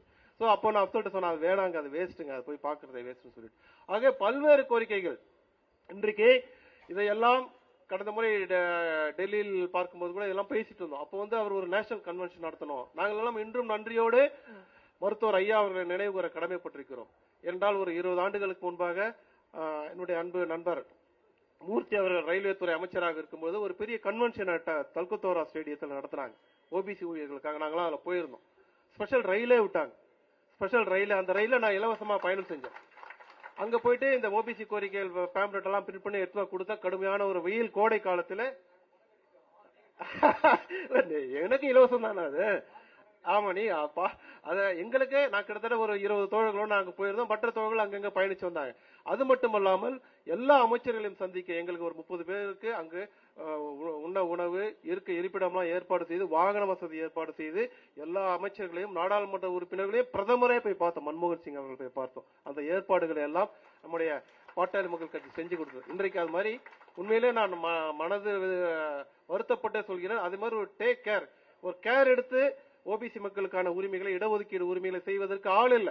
இன்றைக்கு லேட்டரல் என்ட்ரியா, அடுத்த நாள் பார்த்தா ஐயாவுடைய அறிக்கை வரும், மருத்துவர் ஐயாவுடைய அறிக்கை அடுத்த நாள் வரும். லேட்டரல் என்ட்ரி தப்பு, நீக்குங்க. ஏதோ பரவாயில்ல, இந்த கவர்மெண்ட் இந்த முறை கேக்குது. இதெல்லாம் உடனடியாக அவர் ஜிதேந்தர் சிங் உடனடியாக அந்த லேட்டரல் என்ட்ரின்னு சொல்லிட்டு அதை பத்தி பேசலாம். 1 மணி நேரம் பேசலாம். அதாவது அப்சல் ஒரு அரை மணி நேரம் பேசினாரு. நான் பேசணும்னு வச்சுக்கலாம் 3 மணி நேரம் பேசுவோம் அந்த கோரிக்கையில. ஆனால் வந்திருக்கக்கூடிய நம்முடைய சிறப்பு அழைப்பாளர்கள் பேசணும். ஆகவே பல கோரிக்கைகள் இன்றைக்கு வந்திருக்க 3 பேருமே ப்ராமினன்ட் பர்சனாலிட்டிஸ். இப்போ அன்புக்குரிய நண்பர் AK மூர்த்தி அவர்களை என்றைக்குமே நினைவு கூறுவாங்க. எதுக்கு நினைவு கூறுவாங்க? சென்னை கடற்கரையிலிருந்து தாம்பரத்துக்கு அகல ரயில் பாதையை சொன்ன நேரத்திலே, குறிப்பிட்ட நேரத்திலே செய்து கொடுத்த ஒரே ஒரு அமைச்சர் அவர் ஒருத்தர் தான். எந்த டிலேவுமே இல்லாம இன்னைக்கு நம்மளாம் நல்லா பாதுகாப்போடு பயணிக்கணும். அதே போல அது மருத்துவத்துறையாக இருந்தாலும் சரி, 108 ஆம்புலன்ஸாக இருந்தாலும் சரி, ஒரு மைல்கல்லை நிறுவினோம் மகிழ்ந்த அளவிலே. அந்த மைல்கல்லை நிறுவுவதற்கு இன்றைக்கு ஓபிசி கோரிக்கைகள், பல கோரிக்கைகள் இருக்கின்றன. இப்போ NCBC பத்தி சொல்லிட்டேன், ஃபில் பண்ணாம இருக்கு. 3 உறுப்பினர்கள் இன்னும் நியமிக்கப்படாமல் இருக்கிறார்கள். அது வந்தா ஓரளவுக்கு கோரிக்கைகள் நிறைவேறுவதற்கு ஒரு சில வாய்ப்புகள் இருக்கும். அதுவும் இல்லாமல் தடுக்கப்படுகிறது. அதே மாதிரி லேட்டரல் என்ட்ரி எந்த நேரமும் பயமுறுத்தி கொண்டே இருக்கிறார்கள். இன்றைக்கு ரயில்வே துறையில் கூட லேட்டரல் என்ட்ரி ஆட்கள் தான் உட்கார்ந்து அதை நிறைவேற்ற தயங்குகிறார்கள். இப்ப அரசு உத்தரவு போடுது. ஆனா அதை நிறைவேற்ற அதிகாரிகள் தான் தடையா இருக்கிறாங்க. அதான் முக்கியமான கோரிக்கைகள். கடந்த ஏப்ரல் மாதமே பதவி உயர்வை எப்படியெல்லாம் நிரப்பணும் அப்படின்னு சொல்லிட்டு ஜர்னைல் சிங் என்ற ஒரு கேஸின் படி DOPT ஒரு சர்க்குலர் போட்டிருக்கு. ஆனா அதை நடைமுறைப்படுத்துகிறார்களா? இல்லை, அதை நடைமுறைப்படுத்துவதில்லை. அதுக்கு பல தவறுகள். ரோஸ்டர் சொன்னாரு, டேட்டா கலெக்ஷன் பண்ண சொல்லி DOPT சொல்றான். ஆனா அந்த டேட்டாவை கலெக்ட் பண்ணி அனுப்புறதில்லை. இவ்வளவு பெரிய சதன் ரயில்வேக்கு ஆளா இல்ல? ஏன் இல்ல? இருக்காங்க. சொன்ன மாதிரி ஒரு காலத்துல நாங்க மாம்பழம் ரயில் நிலையத்தெல்லாம் கோட்டர்ஸ் இருந்துச்சு, இப்ப இருக்கா? இல்ல. எல்லா கோட்டர்ஸும் இடிக்கப்பட்டிருக்கிறது. எல்லா எம்ப்ளாயிஸும் கான்ட்ராக்ட் எம்ப்ளாயிஸ் ஆயிட்டாங்க. ரயில்வே துறையே இருக்குமா அப்படின்னு இருக்கு. ரயில பிரைவேட் ரயில் ஆக்குறாங்க. எதிர்காலத்தில் ரயில்வே துறையை நாம் தக்க வைப்பது என்பது மிகப்பெரிய கடுமையான ஒரு விஷயமாகவே ரயில்வே நிலைக்குரிய உறுப்பினராக மருத்துவர் அவர்கள் இருக்கிறார். இதற்கு ஒரு தனி கவனம் செலுத்த வேண்டும் என்று அன்போடு கேட்டுக்கொண்டு, அதாவது 8993ல நமக்கு வந்து மண்டல் கமிஷன் நிறைவேற்றப்பட்டது. அன்றிலிருந்து இன்று வரை எவ்வளவு ஓபிசி மக்கள் வேலை செய்யறாங்க, எவ்வளவு பேர் ப்ரமோஷன் ஆயிருக்காங்க, எவ்வளவு பேர் வந்து இந்த 27% இடஒதுக்கீடு நிரப்பப்பட்டிருக்கிறது, ஒரு புள்ளி விவரமே, சரியான புள்ளி விவரமே இல்லை. இது மிக மிக மோசமான ஒரு விஷயம். இன்றைக்கு இருக்கக்கூடிய தொழில்நுட்ப அறிவை பயன்படுத்தி மிக எளிதாக எடுக்கலாம். ஏன்னா எல்லா HR கிட்டையும் எல்லா எஸ்டாப்ளிஷ்மெண்ட்டையும் எல்லா டேட்டா கொடுக்க விரும்புவதில்லை. எப்படி நம்முடைய மருத்துவர் வந்து கேஸ்ட் பேஸ் சென்சஸ் எடுக்கணும்னு சொன்னா எடுக்க முடியாதுன்னு சொல்றாங்க. ஏன் எடுக்க முடியாதா? கர்நாடகத்தில் எடுக்கலையா, ஆந்திராவில் எடுக்கலையா, அல்லது பீகார்ல எடுக்கலையா? ஏன் வந்து அதை தள்ளி போடுகிறார்கள்? அந்த உரிமைகள் அந்த மக்களுக்கு சென்றடை கூடாது என்று விரும்புகின்ற சக்திகள் அதை தடுக்கின்றன. ஆகவே எதிர்காலத்திலே இந்த கோரிக்கைகளை எல்லாம் இது மாதிரி இன்னொரு ஆர்ப்பாட்டத்தை வந்து அப்சல் அவர்களை போட விடக்கூடாது. அதுதான் என்னோட கோரிக்கை. எதிர்காலத்தில் நம்ம இந்த மாதிரி, ஏன்னா மிக பெரும்பான்மையாக இருக்கிற, அதாவது ரொம்ப மோசமான ஒரு விஷயம் இந்தியாவில் தாங்க, மிக பெரும்பான்மையான உழைக்கும் மக்கள் யாரு? ஓபிசி மக்களும் பட்டியலின மக்கள் தான். ஆனா நாம யார்கிட்ட போய் கையேந்திரம்?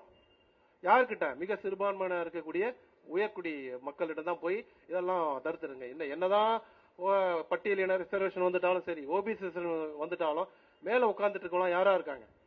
உயர் சாதியை சேர்ந்தவங்க தான் இருக்காங்க. அவர்களுக்கு ஓபிசியை பிடிக்குமா? பிடிக்காது.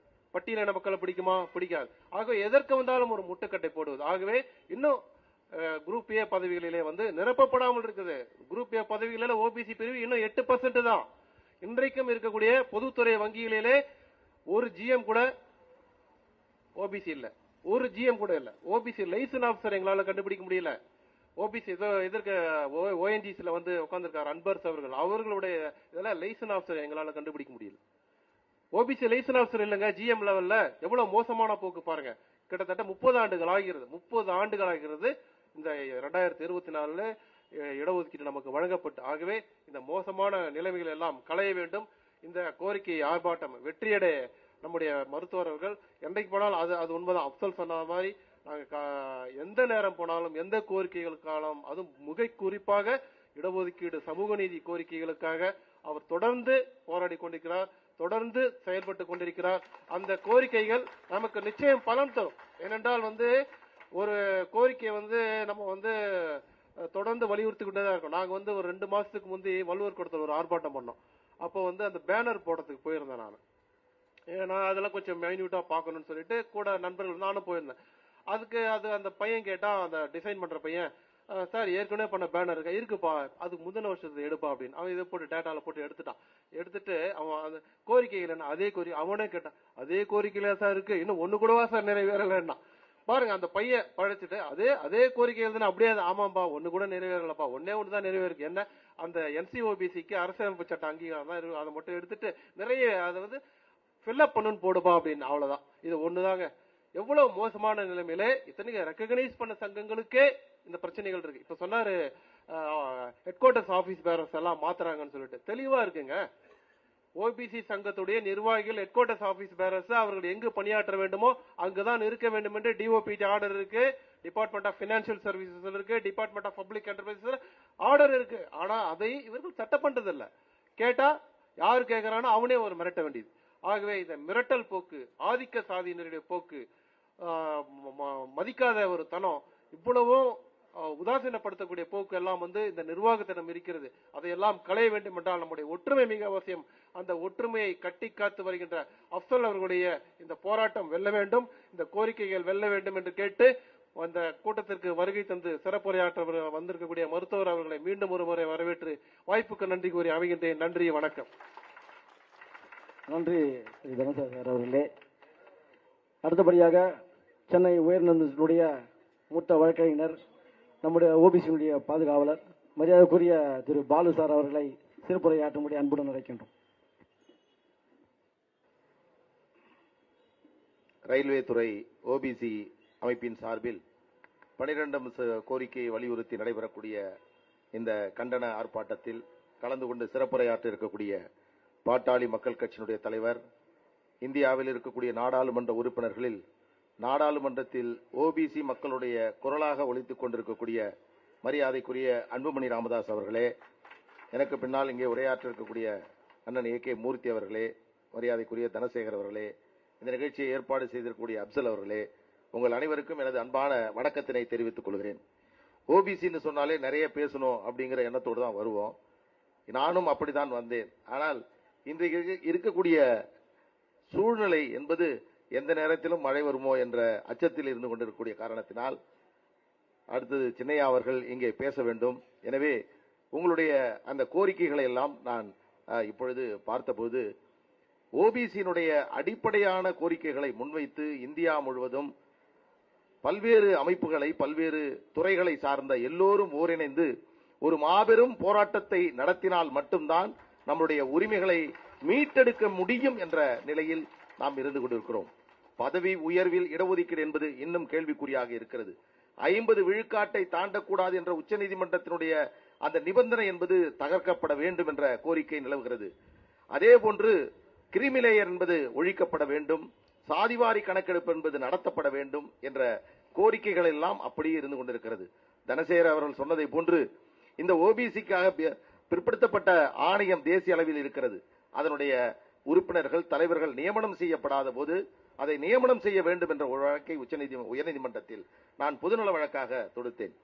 பல்வேறு முறை அந்த வழக்கு மீண்டும் மீண்டும் விவாதத்திற்கு வந்தபோது எங்களுக்கு ஆள் கிடைக்கல, இப்ப பண்ணிடுறோம், 2 மாசம் டைம் கொடுங்க, 3 மாசம் டைம் கொடுங்க என்று மத்திய அரசினுடைய வழக்கறிஞர் அடிஷனல் சொலிசிட்டர் ஜெனரல் நமது ஏஆர்எல் சுந்தரேசன் அவர்கள் நீதிமன்றத்தில் சொன்னபோது தலைமை நீதிபதி அவர்கள் சொன்னார், இதுக்கு ஒரு ஆள் கிடைக்கலையா, இதை நியமனம் பண்ணுங்கன்னு சொல்ற இந்த மனுதாரர் இருக்கார இவரை கூட நீங்க நியமிச்சுட்டு போயிடுங்களேன் அப்படின்னு என்ன பார்த்து சொன்னார். ஆனாலும் இன்று வரை அவர் தனசேகர் அவர்கள் சொன்னதை போன்று நியமனம் செய்யப்படாமல் இருந்து கொண்டிருக்கிறது. ரயில்வே துறையில் இன்றைக்கு மிக முக்கியமான பிரச்சனையாக நமக்கு இருக்கக்கூடிய பெரும் சவாலாக நான் பார்ப்பது என்னவென்று சொன்னால் பதவி உயர்வில் இடஒதுக்கீடு. இந்த ப்ரமோஷன் ரிசர்வேஷன் என்பது மிகப்பெரிய ஒரு மோசடி ஓபிசி பணியாளர்களுக்கு நடந்து கொண்டிருக்கிறது. இந்த மத்தளத்துக்கு 2 பக்கம் அடின்னு சொல்ற மாதிரி ஓபிசி பணியாளர்களுக்கு 2 பக்கம் அடி. ஒரு பக்கம் முன்னேறிய சமுதாயத்தை சார்ந்தவர்கள் நமக்கு எந்த வாய்ப்பும் வந்துவிடக் கூடாது என்று தெளிவாக இருக்கிறார்கள். தாழ்த்தப்பட்ட சமுதாயம் எஸ்சி/எஸ்டி பிரிவை சார்ந்தவர்களுக்கு அவர்களுக்கு எல்லா நிலைகளிலும் உயர்வு வர வேண்டும் என்று போராடி கொண்டிருக்கக்கூடிய நாம் நமக்கு பதவி உயர்வு என்பது வந்துவிடக் கூடாது என்ற அடிப்படையில் எல்லா பதவி உயர்வுகளுமே எஸ்சி/எஸ்டி எடுத்துக்கணும் அப்படின்னு அவங்க நினைக்கிறாங்க. இதுதான் இங்கே இருக்கக்கூடிய பிரச்சனை. இங்கே ஒரு பதவி உயர்வு தாழ்த்தப்பட்ட எஸ்சி/எஸ்டி பிரிவினருக்கு இல்லை என்று சொன்னால் தேசிய அளவில் இருக்கக்கூடிய எஸ்சி/எஸ்டி கமிஷன்ல இருந்து ஒரு லெட்டர் வருது. வந்த உடனே இங்க இருக்கிற அதிகாரி கை ஓடல, காலு ஓடல, ஐயா சாமி என்ன எதுவும் கேட்காதீங்க, இன்னடிக்குவசி இருக்கா தேவையில்லை, அவருக்கு மெரிட் இருக்கா தேவையில்லை, எஸ்சி/எஸ்டி கமிஷன்ல இருந்து லெட்டர் வந்துருச்சு, நான் ப்ரமோட் பண்றேன், நீ கோர்ட்ல போய் பாத்துக்க என்று சொல்லுகிறார்கள். நாகராஜன் வழக்கு என்ன சொல்கிறது? பதவி உயர்வில் இடஒதுக்கீடு கொடுக்க வேண்டும் என்று சொன்னால் அந்த பணியில், அந்த துறையில் போதிய அளவிற்கு தாழ்த்தப்பட்ட சமுதாயத்தை சார்ந்தவர்கள் இல்லை என்பதை உறுதி செய்த பிறகுதான் பதவி உயர்வில் எஸ்சி/எஸ்டிக்கு கொடுக்க வேண்டும் என்பதுதான் தீர்ப்பு. ஆனால் இன்றைக்கு என்ன நிலைமை? அனைத்து இடங்களிலும் 2வது, 3வது, 4வது இடத்திற்கு தாழ்த்தப்பட்ட சமுதாயத்தை சார்ந்தவர்கள் சென்று விட்டார்கள். மகிழ்ச்சி, வரவேற்கிறோம், அவர்களுக்கு இன்னும் உயர்வு கிடைக்க வேண்டும், மாற்று கருத்து நமக்கு இல்லை. ஆனால் அதே வேளையில் ஓபிசி பணியாளர்களுடைய அந்த பதவி உயர்வை நீங்கள் தட்டி பறிக்கக்கூடிய அந்த நிலை என்பது ஒட்டுமொத்த ஓபிசி பணியாளர்களுக்கு பெரும் கவலையாக, மன வருத்தமாக இருந்து கொண்டிருக்கிறது. அதனால்தான் நாம் சொல்லுகிறோம், அந்த எஸ்சி/எஸ்டி அந்த ஓபிசி பிரிவினருக்கான மானிட்டரிங் விஜிலன்ஸ் ஆபீசர், இப்ப கூட அவங்க சொன்னாங்க, மானிட்டரிங் விஜிலன்ஸ் ஆபீசர் என்று ஒருவர் ஒவ்வொரு துறைக்கும் ஒவ்வொரு மாநிலத்திற்கும் நியமனம் செய்யப்பட வேண்டும். அவர்கள் அந்த ரோஸ்டர் என்று சொல்லக்கூடிய பணி நியமன பட்டியல், அந்த புத்தகம் என்பது தயாரிக்கப்பட்டு அது பராமரிக்கப்பட்டால் மட்டும்தான் எத்தனை பதவி உயர்வு யாராருக்கு கொடுக்கப்பட்டிருக்கிறது, கொடுக்கப்படாமல் இருக்கிறது என்பதை நாம் அறிந்து கொள்ள வேண்டும். அதனால்தான் உங்களை அன்போடு இந்த நேரத்திலே கேட்டுக்கொள்கிறேன், எல்லோரும் ஒன்றாக ஓபிசி என்ற சிந்தனையோடு நீங்கள் எல்லாம் பணியாற்ற வேண்டுமாய் அன்போடு கேட்டுக்கொள்கிறோம். அதே வேளையில் தேசிய பிற்படுத்தப்பட்ட ஆணையத்திற்கு அரசியல் அங்கீகாரம் என்பது வழங்கப்பட்டிருக்கக்கூடிய வேளையில் ஓபிசி பிரிவினர் இதுவரையில் தேசிய பிற்படுத்தப்பட்ட ஆணையத்திற்கு NCBCக்கு எத்தனை புகார்களை நீங்கள் அனுப்பியிருக்கிறீர்கள்? எத்தனை உங்களுடைய முறையீடுகளை அந்த NCBCக்கு நீங்கள் அனுப்பி அது நடவடிக்கை எடுக்கப்படவில்லை என்று உங்களிடம் ஏதாவது ஆதாரங்கள் இருந்தால் அதை என்னிடம் கொடுங்கள். நான் உயர்நீதிமன்றத்தில் வழக்கு தொடுத்து உங்களுடைய பிரச்சனைகளை இலவசமாக கட்டணம் இல்லாமல் உங்களுக்காக நீதிமன்றத்தில் நடத்தி தர தயாராக இருக்கிறேன் என்று கூறி இந்த அரிய வாய்ப்புக்கு நன்றி கூறி விடைபெறுகிறேன். நன்றி, வணக்கம். நன்றி திரு பாலசார் அவர்களே. நிச்சயமாக எங்களுடைய பொதுச் செயலாளர் மிகப்பெரிய ஒரு நம்பிக்கை. எந்த சட்ட போராட்டம் என்றாலும் நீங்கள் முடித்து தருவீர்கள் என்ற நம்பிக்கை தான். அடுத்தபடியாக நம்முடைய ஏஐபிசியினுடைய கௌரவ தலைவர் முன்னாள் ரயில்வே இணையமைச்சர் திரு மரியாதைக்குரிய கே மூர்த்தி ஐயா அவர்களை சிறப்புரையாற்றும்படி அன்புடன் அழைக்கின்றோம்.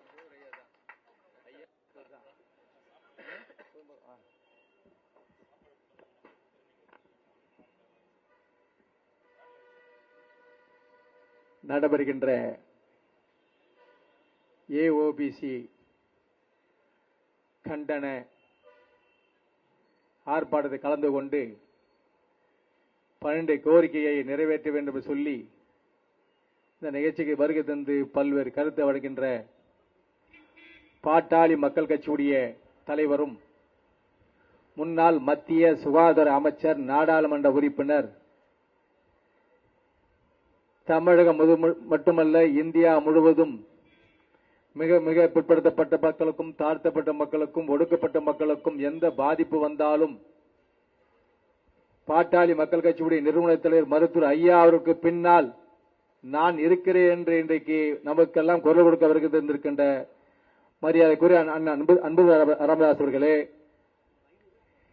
இந்த நிகழ்ச்சியை தலைமை பொறுப்பு ஏற்று நடத்தி கொண்டிருக்கின்ற ஓபிசி சங்கத்துடைய பொதுச் செயலாளர் அருமை சகோதரர் அப்சல் அவர்களே, தலைவர் செந்தில் அவர்களே, நிகழ்ச்சியில் பங்கேற்கின்ற சதன் வருகை தந்திருக்கின்ற ஓபிசி சங்கத்துடைய நிர்வாகிகளே, பெரியோர்களே, பெரும் மதிப்புக்கும் மரியாதை தாய்மார்களே, பத்திரிகை நண்பர்களே, இந்த நிகழ்ச்சியை வருகை தந்து கருத்து வழங்கிய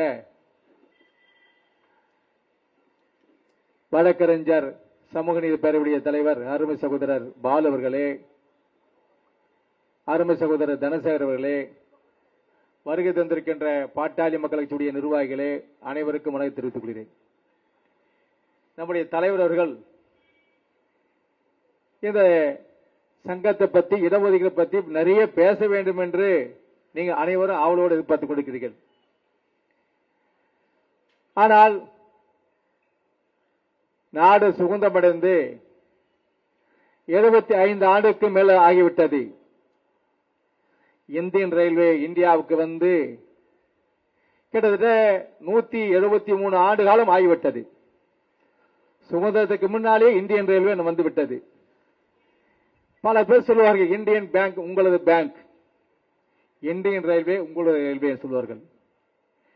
இந்தியா முழுவதும் இன்றைக்கு கிட்டத்தட்ட 12 லட்சத்துக்கு மேற்பட்ட தொழிலாளர்கள் இந்தியன் ரயில்வே, அதிகமான தொழிலாளர்கள் பணியாற்றுகிறது இந்தியன் ரயில்வே. அதில் ஓபிசியிலே பணியாற்றுவது கிட்டத்தட்ட 7 லட்சத்துக்கு மேற்பட்டவர்கள் இன்றைக்கு ஓபிசி இருக்கார்கள். அவர்கள் ரெகரேஷன் கிடைக்கவில்லை என்று நான் நம்முடைய பொதுச் செயலாளரும் கடந்த ஆண்டு நம்முடைய அமைச்சர் சந்திக்க சென்றோம், அந்த துறையுடைய அதிகாரிகள் சந்திக்க சென்றோம். ஆனா அவர்கள் சொன்ன கருத்து பாட்டாளி மக்கள் கட்சியுடைய தலைவராக மரியாதைக்குரிய அண்ணன் அன்பு ராமதாஸ் அழைத்து வந்து இப்போது இருக்கின்ற அஸ்வினி அமைச்சரை சந்திக்க வேண்டும் என்று கோரிக்கை இருந்தாலும் கூட உங்களுடைய கோரிக்கை கண்டிப்பாக நிறைவேற முடியும் என்று சொன்னால் நீங்க ஒற்றுமையா இருக்க வேண்டும். ஒற்றுமை முக்கியம். கட்சியை பார்க்காதீர்கள், மொழியை பார்க்காது, மதத்தை பார்க்காதீர்கள். அனைத்து சமுதாயத்துக்கும் குரல் கொடுக்க ஒரு தலைவர் மருத்துவர் ஐயா, அவருக்கு பின்னாடி அண்ணன் அன்பு ராமதாஸ் அவர்கள். ஆனா ஏதோ எங்களை பார்த்து தவறாக புரிந்து கொள்கிறீர்கள். எந்த பிரச்சனை, அன்றாட பிரச்சனை, இன்னைக்கு இந்தியன் ரயில்வேல அன்னைக்கு 9 ரயில்வே, சதன் ரயில்வே போல Sathan railway, Southern railway, northern railway, 9 railway, இன்றைக்கு 18 ரயில்வே ஆகிவிட்டது, 16 ரயில்வே. அதுல கிட்டத்தட்ட ஜோனல் பார்த்தா இன்னைக்கு டிவிஷன் பார்த்தா கிட்டத்தட்ட 65க்கு மேற்பட்டு ஆகிவிட்டது. நாங்கள் அமைச்சராக இருக்கும்போது தான், முன்னாள் அமைச்சர் நிதிஷ்குமார் நாங்களும் இருக்கும்போது தான், எனக்கு பின்னால் வந்த அண்ணன் அறிஞர் வேலு அவர்களும் எத்தனையோ அமைச்சர்கள் இங்கே தமிழகத்தில் வந்திருப்பார்கள், மத்திய அமைச்சராக பொறுப்பேற்றார்கள். நாங்கள் இருவரை எங்கள் உருவாக்கப்பட்டவர் மருத்துவர் ஐயா அவர்கள் தமிழக மக்களுக்கு பல்வேறு பணி செய்ய வேண்டும் என்று சொன்னார்கள். அந்த பணியை நாங்கள் செய்து கொண்டிருந்தோம். அவர் 5 ஆண்டு காலம், நாங்கள் 14 மாத காலம், கிட்ட 6 ஆண்டு காலம் நாங்கள் பணியாற்றினோம், மக்களுக்காக சேவை செய்தோம். தமிழகத்தில் இருக்கின்ற அனைத்து ரயில் பாதையும் மீட்டர் கேஜ் இருக்க வேண்டாம், ஒரே ஒரு மீட்டர் கூட மீட்டர் கேஜ் இருக்க வேண்டாம் என்று ஐயா அவர்கள் உத்தரவிட்டார்கள். அந்த பணியில் இன்றைக்கு தமிழகம் முழுவதும் பாட்டாளி மக்கள் கட்சியுடைய அமைச்சர் வந்த பிறகுதான் செய்ய முடிந்தது. 73 ஆண்டுகளாக 75க்கு மேல் ஆயிரத்தி சுதந்திரம் வாங்கி எத்தனையோ அமைச்சர் சென்றார்கள். ஏன் இந்த துறை வாங்கவில்லை? அவர்கள் மத்தியில் அமைச்சராக சென்றார்களே. பாட்டாளி மக்கள் கட்சியுடைய அமைச்சராக இருந்தவர் ஏகே மூர்த்தி, அரங்கவேல். அது பிறகு அந்த துறையை வாங்கி தமிழகத்திற்கு மக்களுக்கு சேவை செய்ய வேண்டிய எண்ணம் இல்லை. ஏன் சொன்னா அவர் வாங்குவதெல்லாம் நிதித்துறை, ஐடி துறை, எது எது வருமோ அந்த துறை தான் வாங்கினார்கள். மக்களுக்கு சேவை செய்கின்ற துறை இல்லை. நாங்கள் வாங்கியது அண்ணன் அன்புமணி ராமதாஸ் கொடுக்கப்பட்டது மக்களுக்கு சேவை செய்கிற சுகாதாரத்துறை. ஐயாவுக்கு தொலைநோக்கு சிந்தனை. இப்படி பல்வேறு பிரச்சனைக்காக நாங்கள் செய்து கொண்டிருக்கின்றோம். உங்களுடைய கோரிக்கை கண்டிப்பாக 12 லட்சம் பேர் இன்றைக்கு இந்தியன் ரயில்வே பணியாற்றினாலும் கூட 7 லட்சத்துக்கு மேற்பட்டவர்கள் இன்றைக்கு ஓபிசியில் இருக்கார்கள். இந்த கோரிக்கை நம்முடைய அமைச்சர் நிதிஷ் நம்முடைய அமைச்சர் இருக்கின்ற மரியாதைக்குரிய அஸ்வின்ராஜ் அவர்களை நாடாளுமன்ற கூட்டக்கூடர் தொடரும் போது இந்த குழுக்களாக சென்ற தலைவர் இப்ப ரயில்வே உறுப்பினர் வந்திருக்கார். உங்களுடைய பிரச்சனை கண்டிப்பா அன்றாட எழுப்புவார். இன்றைக்கும் தொடர்ந்து பாராளுமன்றத்தில் பல்வேறு பணிகளை, பல்வேறு கோரிக்கை கொடுக்கிற கோரிக்கையை நிறைவேற்றிக் கொள்வதாக அதற்கு அமைச்சரை பார்த்து கோரிக்கை கொடுத்துக் கொண்டிருக்கார். அந்த எண்ணத்தில் உங்களுக்கு எந்த பிரச்சனை இருந்தாலும் எங்கள் அழைங்கள். உங்களுக்காக சேவை செய்வதற்கு எங்கள் ஐயா அவர்களும் எங்களுடைய தலைவர்களும் காத்திருக்க சொல்லி வருகின்ற அத்தனை பேர் நன்றி தெரிவித்து விடைபெறுகிறேன். நன்றி, வணக்கம்.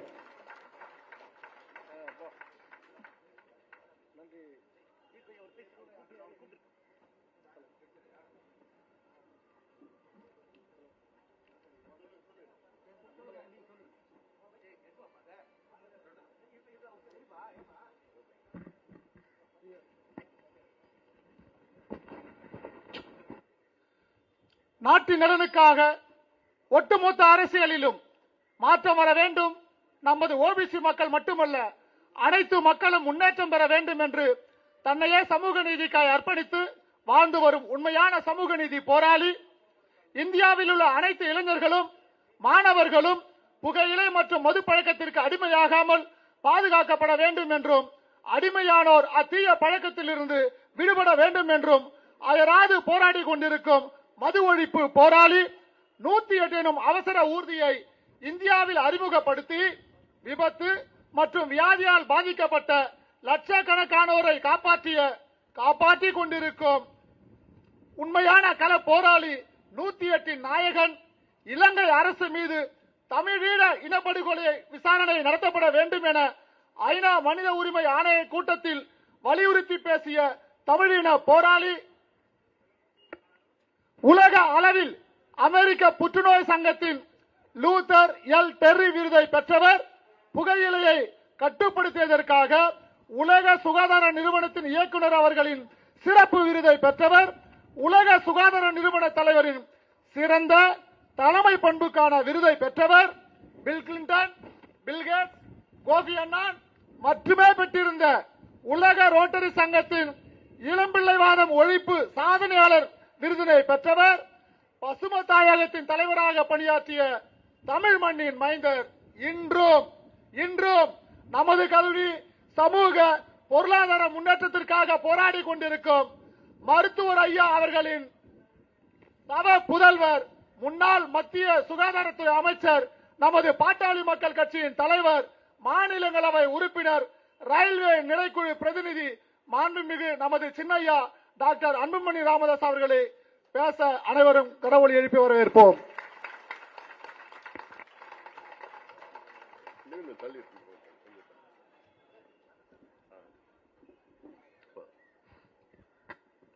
அந்த பெயர் பட்டியல்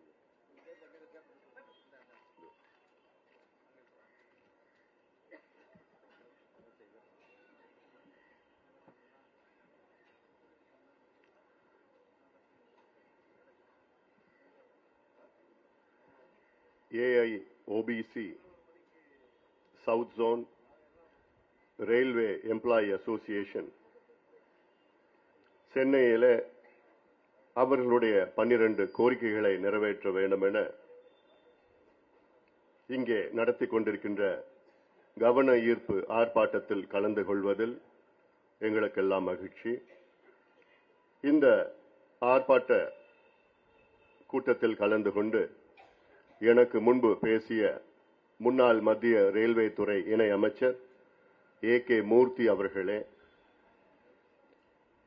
சமூக நீதி பேரவையின் தலைவர் மரியாதைக்குரிய வழக்கறிஞர் பாலு அவர்களே, இந்த ஆர்ப்பாட்டத்தை மிக சிறப்பாக நடத்தி கொண்டிருக்கின்ற AIOBC ரயில்வே எம்ப்ளாயி அசோசியேஷன் பொதுச் செயலாளர் அருமை நண்பர் அப்சல் அவர்களே, இதற்கு வருகை தந்திருக்கின்ற மற்றொரு சமூக நீதி போராளி தனசேகர் அவர்களே,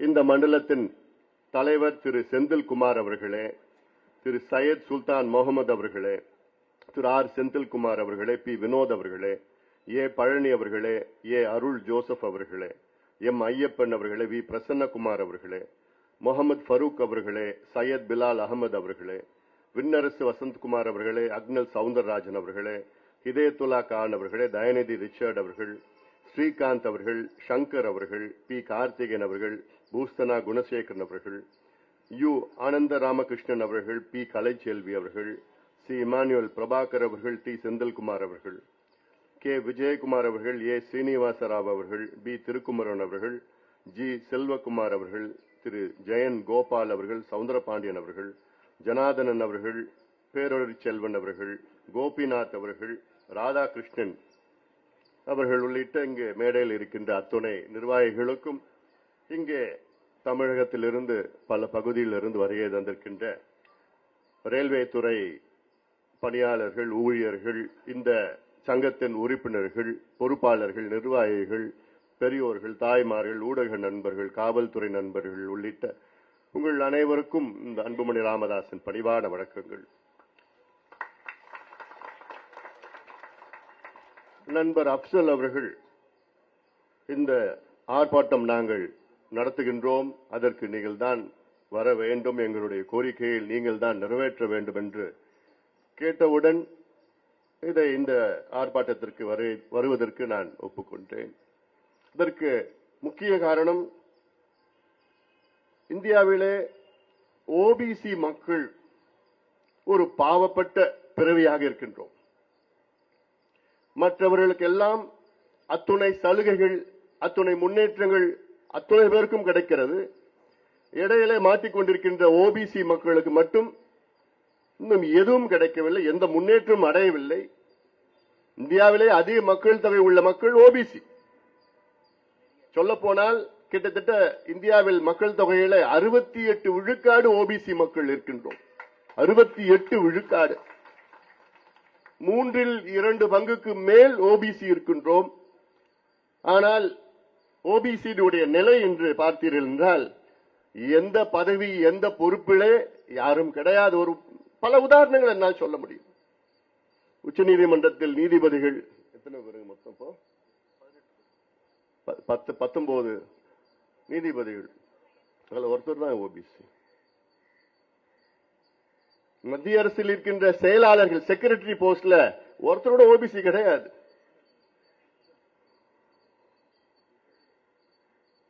மண்டல் குழு பரிந்துரை பிறகு அன்றைய பிரதமர் VP சிங் அவர்கள்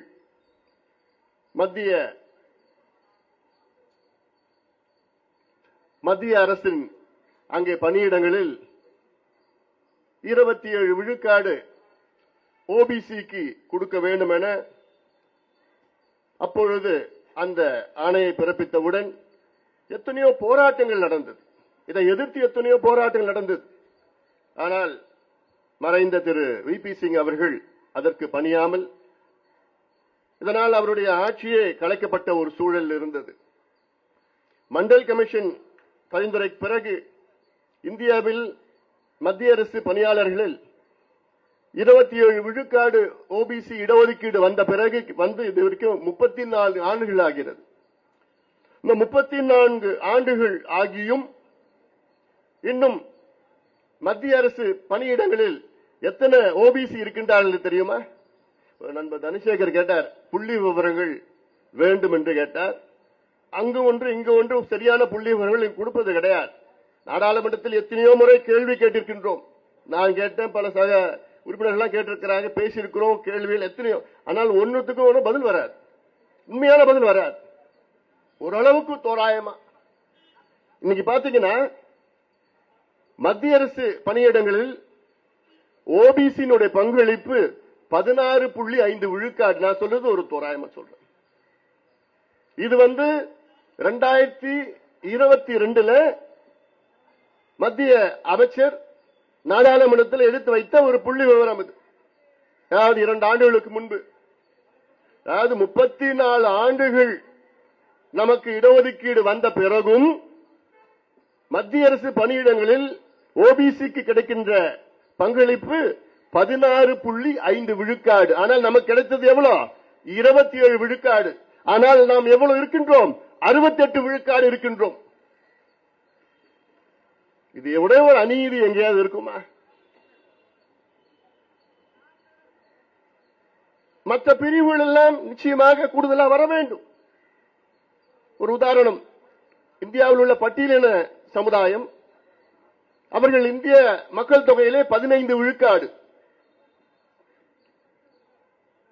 மத்திய அரசில் பங்களிப்பில் அவர்கள் 17.5 விழுக்காடு இருக்கின்றார்கள். அவருடைய மக்கள் தொகை 15 விழுக்காடு. ஆனால் மத்திய அரசு பணியிடங்களில் அவருடைய பங்களிப்பு 17.5 விழுக்காடு.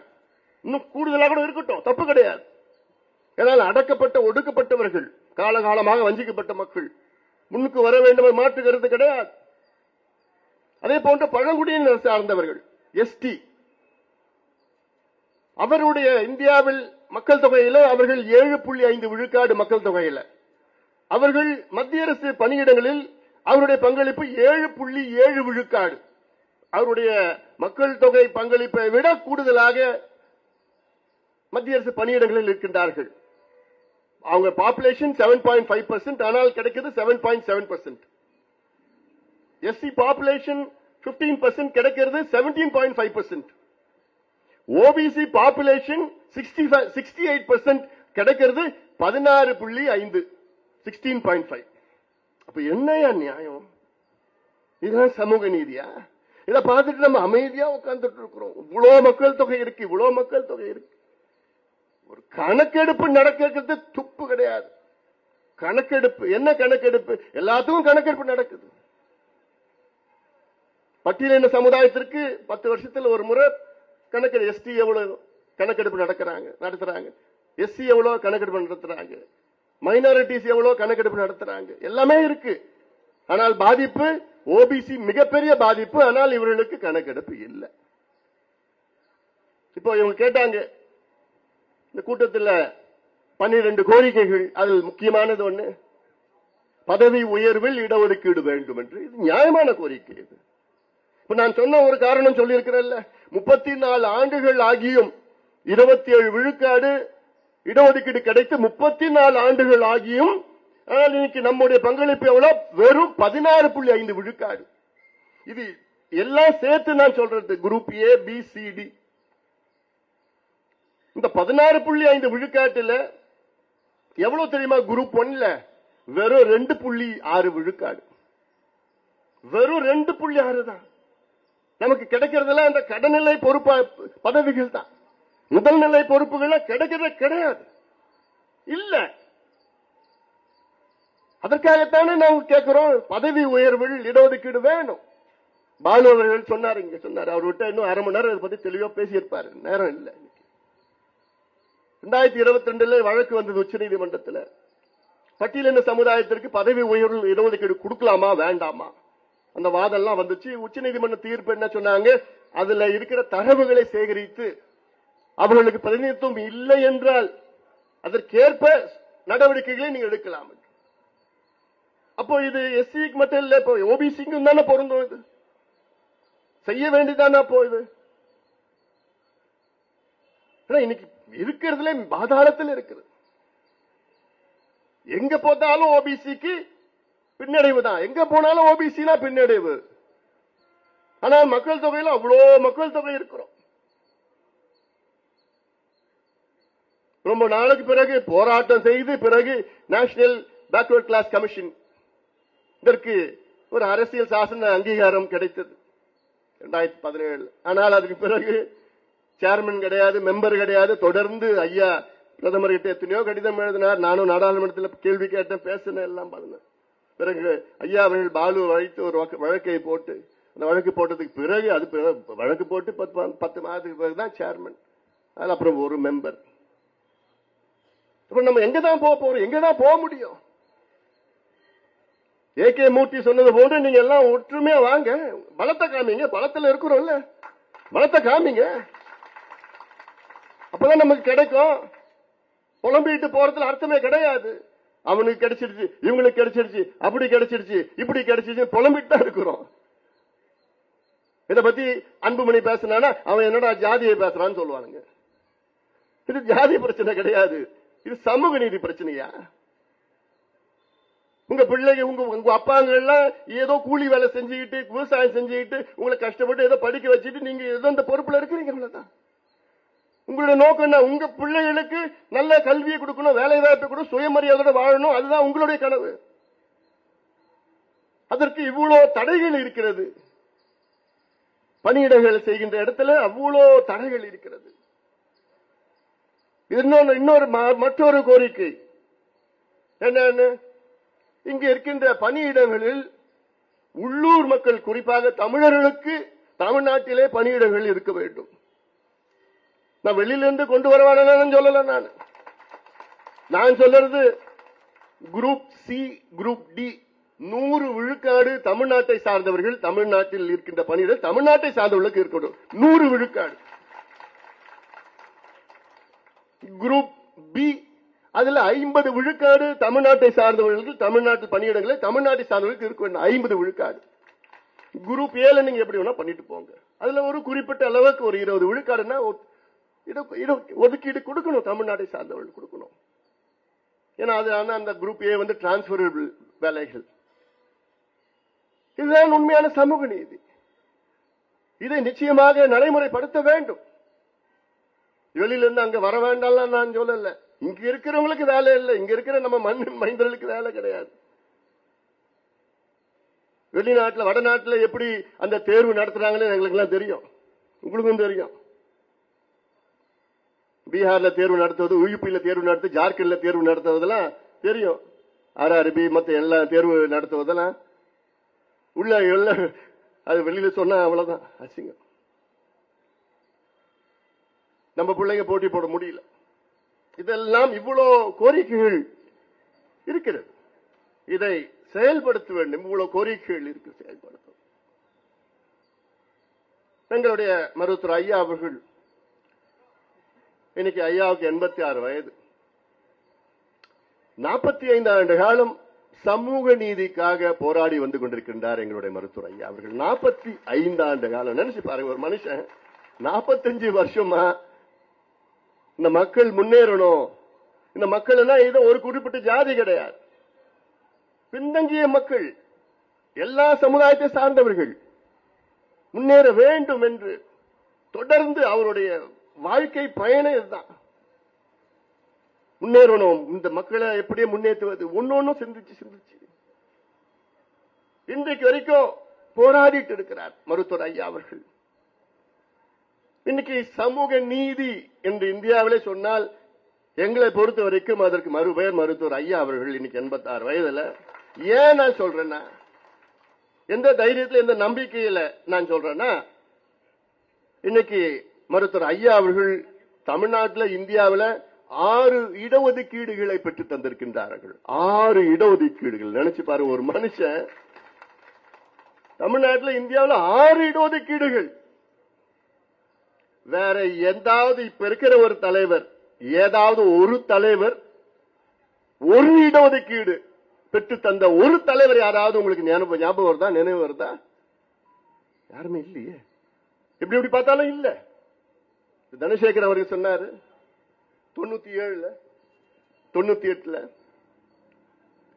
தல்கோட்டாரா ஸ்டேடியம் டெல்லியில 5000 பேர் இங்கிருந்து ரயில் எல்லாம் கூட்டிட்டு போயிட்டு சாப்பாடெல்லாம் போட்டு அங்க அத்வானி, வாஜ்பாய், அப்புறம் பாலயோகி, அதுல ராஜேஷ் பைலட் அன்று இருந்தார். ராஜேஷ் பைலட்டில் இருந்து எல்லா ராம்விலாஸ் பாஸ்வான், லாலு பிரசாத், முலாயம் சிங் யாதவ், சரத் யாதவ் போன்ற அத்துணை இந்தியாவில் தலைவர்கள் எல்லாம் அந்த மாநாட்டுக்கு ஐயா அழைத்து அந்த மாநாட்டுக்கு அத்துணை பேர் வந்தார்கள்.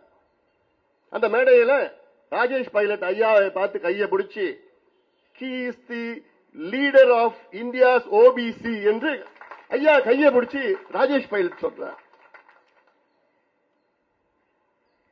இன்னைக்கு ஐயா அவர்கள் பொறுப்பு பதவிகள் எனக்கு வேண்டாம், இந்த மக்களுடைய முன்னேற்றம் தான் இன்னைக்கு வரைக்கும் போராடிட்டு இருக்கிறார். இந்த நான் சொல்லியிருக்கிறேன், இப்ப இந்த மண்டல் கமிஷன் விபி சிங் அவர்கள் 90ல வேலை வாய்ப்புல மத்திய அரசு வேலை வாய்ப்புல 27 விழுக்காடு இடஒதுக்கீடு. அதுனா 27 விழுக்காடுனா என்ன? அது என்ன 50% மேல போகக்கூடாது? அது என்ன நியாயம்? அது பட்டியலின மக்களுக்கு அவர்கள் மக்கள் தொகை எவ்வளோ அவ்வளோ கொடுக்கறாங்க, பழங்குடி மக்களுக்கு அவருடைய மக்கள் தொகை எவ்வளோ அவ்வளோ கொடுக்கறாங்க. ஆனால் ஓபிசி மக்களுக்கு அவருடைய மக்கள் தொகை எவ்வளோ அதுக்கு கொடுக்கறதுக்கு நியாயம் கிடையாதா? அதை விட ஒரு மோசம் என்ன? EWS, economically weaker section quota, அதாவது முன்னேறிய சமுதாயத்தில் பொருளாதார ரீதியில பின்தங்கி இருக்கிற மக்களுக்கு 10 விழுக்காடு இடஒதுக்கீடு. உச்சநீதிமன்றம் இந்த தீர்ப்பு கிட்டத்தட்ட 1962 வந்து நினைக்கிறேன், பாலாஜி வழக்குல ஏதோ ஒன்று வந்தது. அந்த 62 உச்சநீதிமன்றம் என்ன பண்ணிட்டாங்க, ரிசர்வேஷன் இந்தியாவில் 50% மேல இருக்கக்கூடாது. அதை இந்திரா சாணி வழக்குல அதை உறுதி செஞ்சாங்க, 50% மேல போகக்கூடாது, 50% மேல போகக்கூடாது. ஆனால் அதில் தமிழ்நாட்டில் மட்டும்தான் இன்றைக்கு இந்திய அளவில் தமிழ்நாட்டில் மட்டும்தான் 69 விழுக்காடு இடஒதுக்கீடு. அதுல பல காரணங்கள் இருக்கு. அதை இப்பொழுது அரசியல் சாசனத்தில் 9வது அட்டவணையில அதுக்கு பாதுகாப்பு வழங்கியது அன்றைய முதலமைச்சர் ஜெயலலிதா அம்மையார் அவர்கள். யார் செஞ்சாங்களோ அவங்க சொல்லிதான் ஆகணும். அவங்க வேற கட்சியில் இருக்கலாம், வேற எப்படியா இருக்கலாம். ஜெயலலிதா அம்மையார் இல்லைன்னா இன்னைக்கு நமக்கு 69 விழுக்காடு இடஒதுக்கீடு இருந்திருக்காது. அது எப்பயோ தடை பண்ணிருப்பாங்க உச்சநீதிமன்றத்தில். அவங்க அரசியல் சாசன திருத்தம், சட்ட திருத்தம் கொண்டு வந்து, கான்ஸ்டிடியூஷனல் அமெண்ட்மெண்ட் கொண்டு வந்து 93, 94 அதுல கான்ஸ்டிடியூஷன் அமெண்ட்மெண்ட் என்ன தெரியுமா? நாடாளுமன்றத்தில், மக்களவை, மாநிலங்களவையில் 2/3 மெஜாரிட்டியில இந்த பில்லு பாஸ் பண்ணணும். 2/3 அப்போ எல்லா கட்சியும் சேர்ந்து கிட்டத்தட்ட அப்படி இந்த சட்ட திருத்தத்தை கொண்டு வந்து இந்த 69 விழுக்காடு இடஒதுக்கீடு 9வது அட்டவணையில பாதுகாப்பு அளிக்கப்பட்டது. அப்போ அது மட்டும் இல்லைன்னா இன்னைக்கு இந்தியாவும் தமிழ்நாடு 50% தான், அதுக்கு மேல விட்டு மாட்டாங்க உச்சநீதிமன்றம். ஆனா இன்னைக்கும் உச்சநீதிமன்றம் நீதிபதிகள் அதுல கண் உறுத்துது அவங்களுக்கு. இவங்களுக்கு மட்டும் ஏன் 69, மற்றவங்க எல்லாம் 50. ஆனா இதே உச்சநீதிமன்றம் 50க்கு மேல போகக்கூடாதுன்னு சொன்ன உச்சநீதிமன்றம் முன்னேறிய சமுதாயத்துக்கு 50க்கு மேல போலாம். முன்னேறிய சமுதாயத்திற்கு அவங்களுக்கு தனி இடஒதுக்கீடு 10 விழுக்காடு கொடுக்கலாம். அவங்களுக்கு 50 மேல போச்சுன்னா நாங்கெல்லாம் கண்ண முடிப்போம். யாரு? உச்சநீதிமன்ற நீதிபதிகள். அதுக்கு தரவுகள் தேவையில்லை, அதுக்கு டேட்டா தேவையில்லை. நாங்க கேட்கிறோம் வன்னியர் இடஒதுக்கீடு, நாங்க போய் எத்தனையோ முறை போராட்டம் பண்ணோம். இதே உச்சநீதிமன்றத்தில் தரவுகள் சேகரிச்சு நீங்க கொடுங்க, நியாயப்படுத்தி கொடுங்க சொல்றாங்க. ஆனா இடபிள்யூஎஸ்க்கு எந்த தரவும் கிடையாது, எந்த டேட்டாவும் கிடையாது. 10%. அதாவது இந்தியாவில் முன்னேறிய சமுதாயங்கள் இருக்கிறதே 8% தான். அந்த முன்னேறிய சமுதாயத்தில் பொருளாதார ரீதியில் பின்தங்கியவர்கள் 2% தான். அந்த 2% மக்களுக்கு 10% இடஒதுக்கீடு. ஆனா இங்க நம்ம 68% மக்களுக்கு நமக்கு கிடைக்கிறது 27. அதுல நமக்கு உண்மையா இருக்கிறது 16. ஏன் 16? அதுல கிரீமி லேயர். எவ்வளவு அநியாயம் இல்லது. ஒவ்வொரு கட்டத்திலையும் நமக்கு அநியாயங்கள் தொடர்ந்து நிகழ்ந்து வருகிறது. Creamy layer, creamy layer. எதுக்கியா கிரீமி லேயர்? எங்களுக்கு மட்டும் எதுக்கியா கிரீமி லேயர்? மற்ற யாருக்கும் கிடையாது. நாங்க என்ன அவ்வளவு பாவப்பட்டோம்?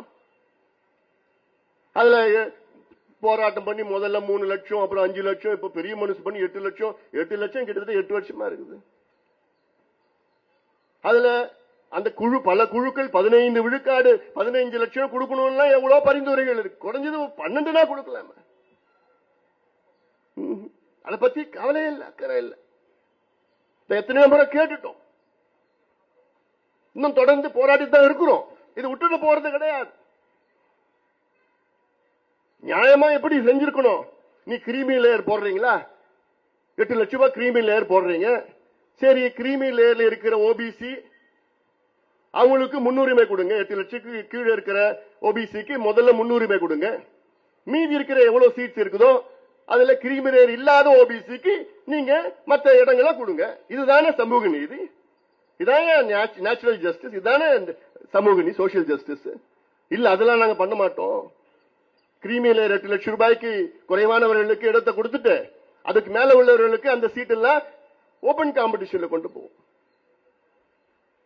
இதெல்லாம் நினைச்சு பாக்குறப்போ அவ்வளோ கொதிக்கும், அவ்வளோ கோபம் வரும். ஆனா கோபம் வந்து என்ன பிரயோஜனம்? நீங்க எல்லாம் ஒன்னா வரமாட்டீங்களே, இவ்வளோ மக்கள் தொகை இருந்தோம் வரமாட்டீங்களே. நான் நீங்க ஸ்பெசிபிக்கா நீங்க சொல்லல, நான் சொல்ற ஓபிசி இருக்குது சொல்றேன்.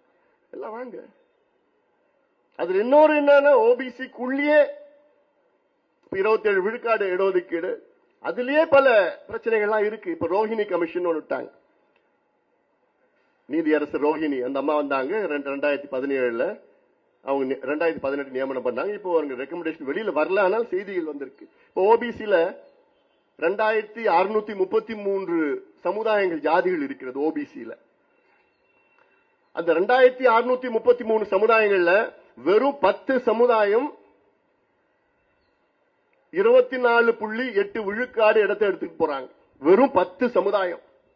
Out of 2633 communities, only 10 communities take nearly 24.9% of the jobs. அடுத்தது 38 சமுதாயங்கள் இன்னொரு 25.2 விழுக்காடு எடுத்துட்டு போறாங்க. அடுத்தது 102 சமுதாயங்கள் இன்னொரு 25.7 விழுக்காடு இடத்தை எடுத்துட்டு போறாங்க. அடுத்தது 537 சமுதாயங்கள் 22.5 விழுக்காடு இடத்தை எடுத்துட்டு போறாங்க. ஆக நீங்க பாத்தீங்கன்னா 2633 ஓபிசில 656 சமுதாயங்கள் 97.5 விழுக்காடு இடத்தை எடுத்துட்டு போயிட்டாங்க. மீதி இருக்கிற கிட்டத்தட்ட 1977 சமுதாயங்களுக்கு வெறும் 2% தான். அந்த 1977 சமுதாயங்கள்ல கிட்டத்தட்ட 987 சமுதாயங்களுக்கு ஒரு இடம் கூட கிடைக்கல, யாருக்கும் இடமே கிடைக்கல. இது ஒரு பக்கம் இருக்கு. ஓபிசிக்குள்ள இருக்கிற பிரச்சனைகள் எல்லாம் இருக்கு. அது எல்லாமே ஏன் நான் சொல்றேன் உங்களுக்கு தெரியணும். அதெல்லாம் இவ்வளோ பிரச்சனைகள் உள்ள இருக்குது. நம்முடைய தனசேகர் சொன்னார் பாரு, ரயில்வே அதாவது இதுல இந்த ஃப்ரைட் ட்ரெயின்ஸ் எல்லாமே 2 மடங்கு ஆயிடுச்சு, பேசஞ்சர் ட்ரெயின்ஸ் எல்லாம் 3 மடங்கு ஆயிடுச்சு, வேலைகள் எல்லாம் 3 மடங்கு அதிக வேலை பளு. ஆனா இதுல கிட்டத்தட்ட 40 விழுக்காடு 50 விழுக்காடு இதுல பற்றாக்குறை இருக்கிறது. யாரா புதிய பணியாளர்களை அவர்கள் தேர்வு செய்வது கிடையாது, ஒரு பாலிசி எடுத்துருக்காங்க. எந்தெந்த இடம் இருக்குதோ அதுல வந்து கான்ட்ராக்ட் பேசிஸ்ல டெம்பரரி பணியாளர்கள் அப்படி எல்லாம் செய்யறதெல்லாம் இது வந்து யார் அதிக பாதிப்புன்னு தெரியல, ஓபிசி தான் பாதிப்பு. இதனால அதிக பாதிப்பு ஓபிசி தான். ஆனா இதெல்லாம் தொடர்ந்து பேசணும். 2000 அரசியல் பேசக்கூடாது. 2004 எங்களுக்கு நீங்க 7 MP கொடுத்தீங்க, எவ்வளவு செஞ்சோம். இன்னைக்கு ஒரு 5 MP கொடுத்திருந்தாங்கன்னா இதெல்லாம் கிழிச்சிட்டு இருக்கிறோம். நாடாளுமன்றத்தில் எல்லா அமைச்சர்களும் பண்ணிட்டு இருக்கோம். ஆனாலும் இது நான் ஒரு குறையா சொல்லல, ஒரு செய்தியா சொல்றேன். அவ்வளவுதான். ஒரு ஆதங்கம் இருக்கு. உண்மையா உழைக்கின்றவர்களை தேர்வு செய்யுங்கள், உண்மையா மக்களுக்கு உழைக்கின்றவர்களை தேர்வு செய்யுங்கள். ஏதோ சும்மா வந்துட்டு அவங்க சொன்னாங்க இவங்க சொன்னாங்கன்னு போட்டு அவங்க யாரும் போய் அங்க போய் டெல்லியில பேசுறது கூட தெரியறது கூட இல்ல, என்ன பேசணும்னு தெரியாது, அது பிரச்சனை கூட தெரியாது. என்ன சொல்றாரு இல்ல தனசேகர் சொல்றாரு இல்ல, அது என்ன பிரச்சனை தெரிய போறது இல்லை. இதெல்லாம் புரிந்து கொள்ளுங்கள். நிச்சயமாக உங்களுடைய 12 கோரிக்கைகளும் பாட்டாளி மக்கள் கட்சியினுடைய கோரிக்கைகள் தான். இது எங்களை பொறுத்த வரைக்கும் புதுசு கிடையாது. பாட்டாளி கட்சி உங்க 12 கோரிக்கையில நாங்க எப்பயோ இதை எடுத்து செய்யணும், நடைமுறைப்படுத்தணும் போராடிட்டு தான் வரோம்.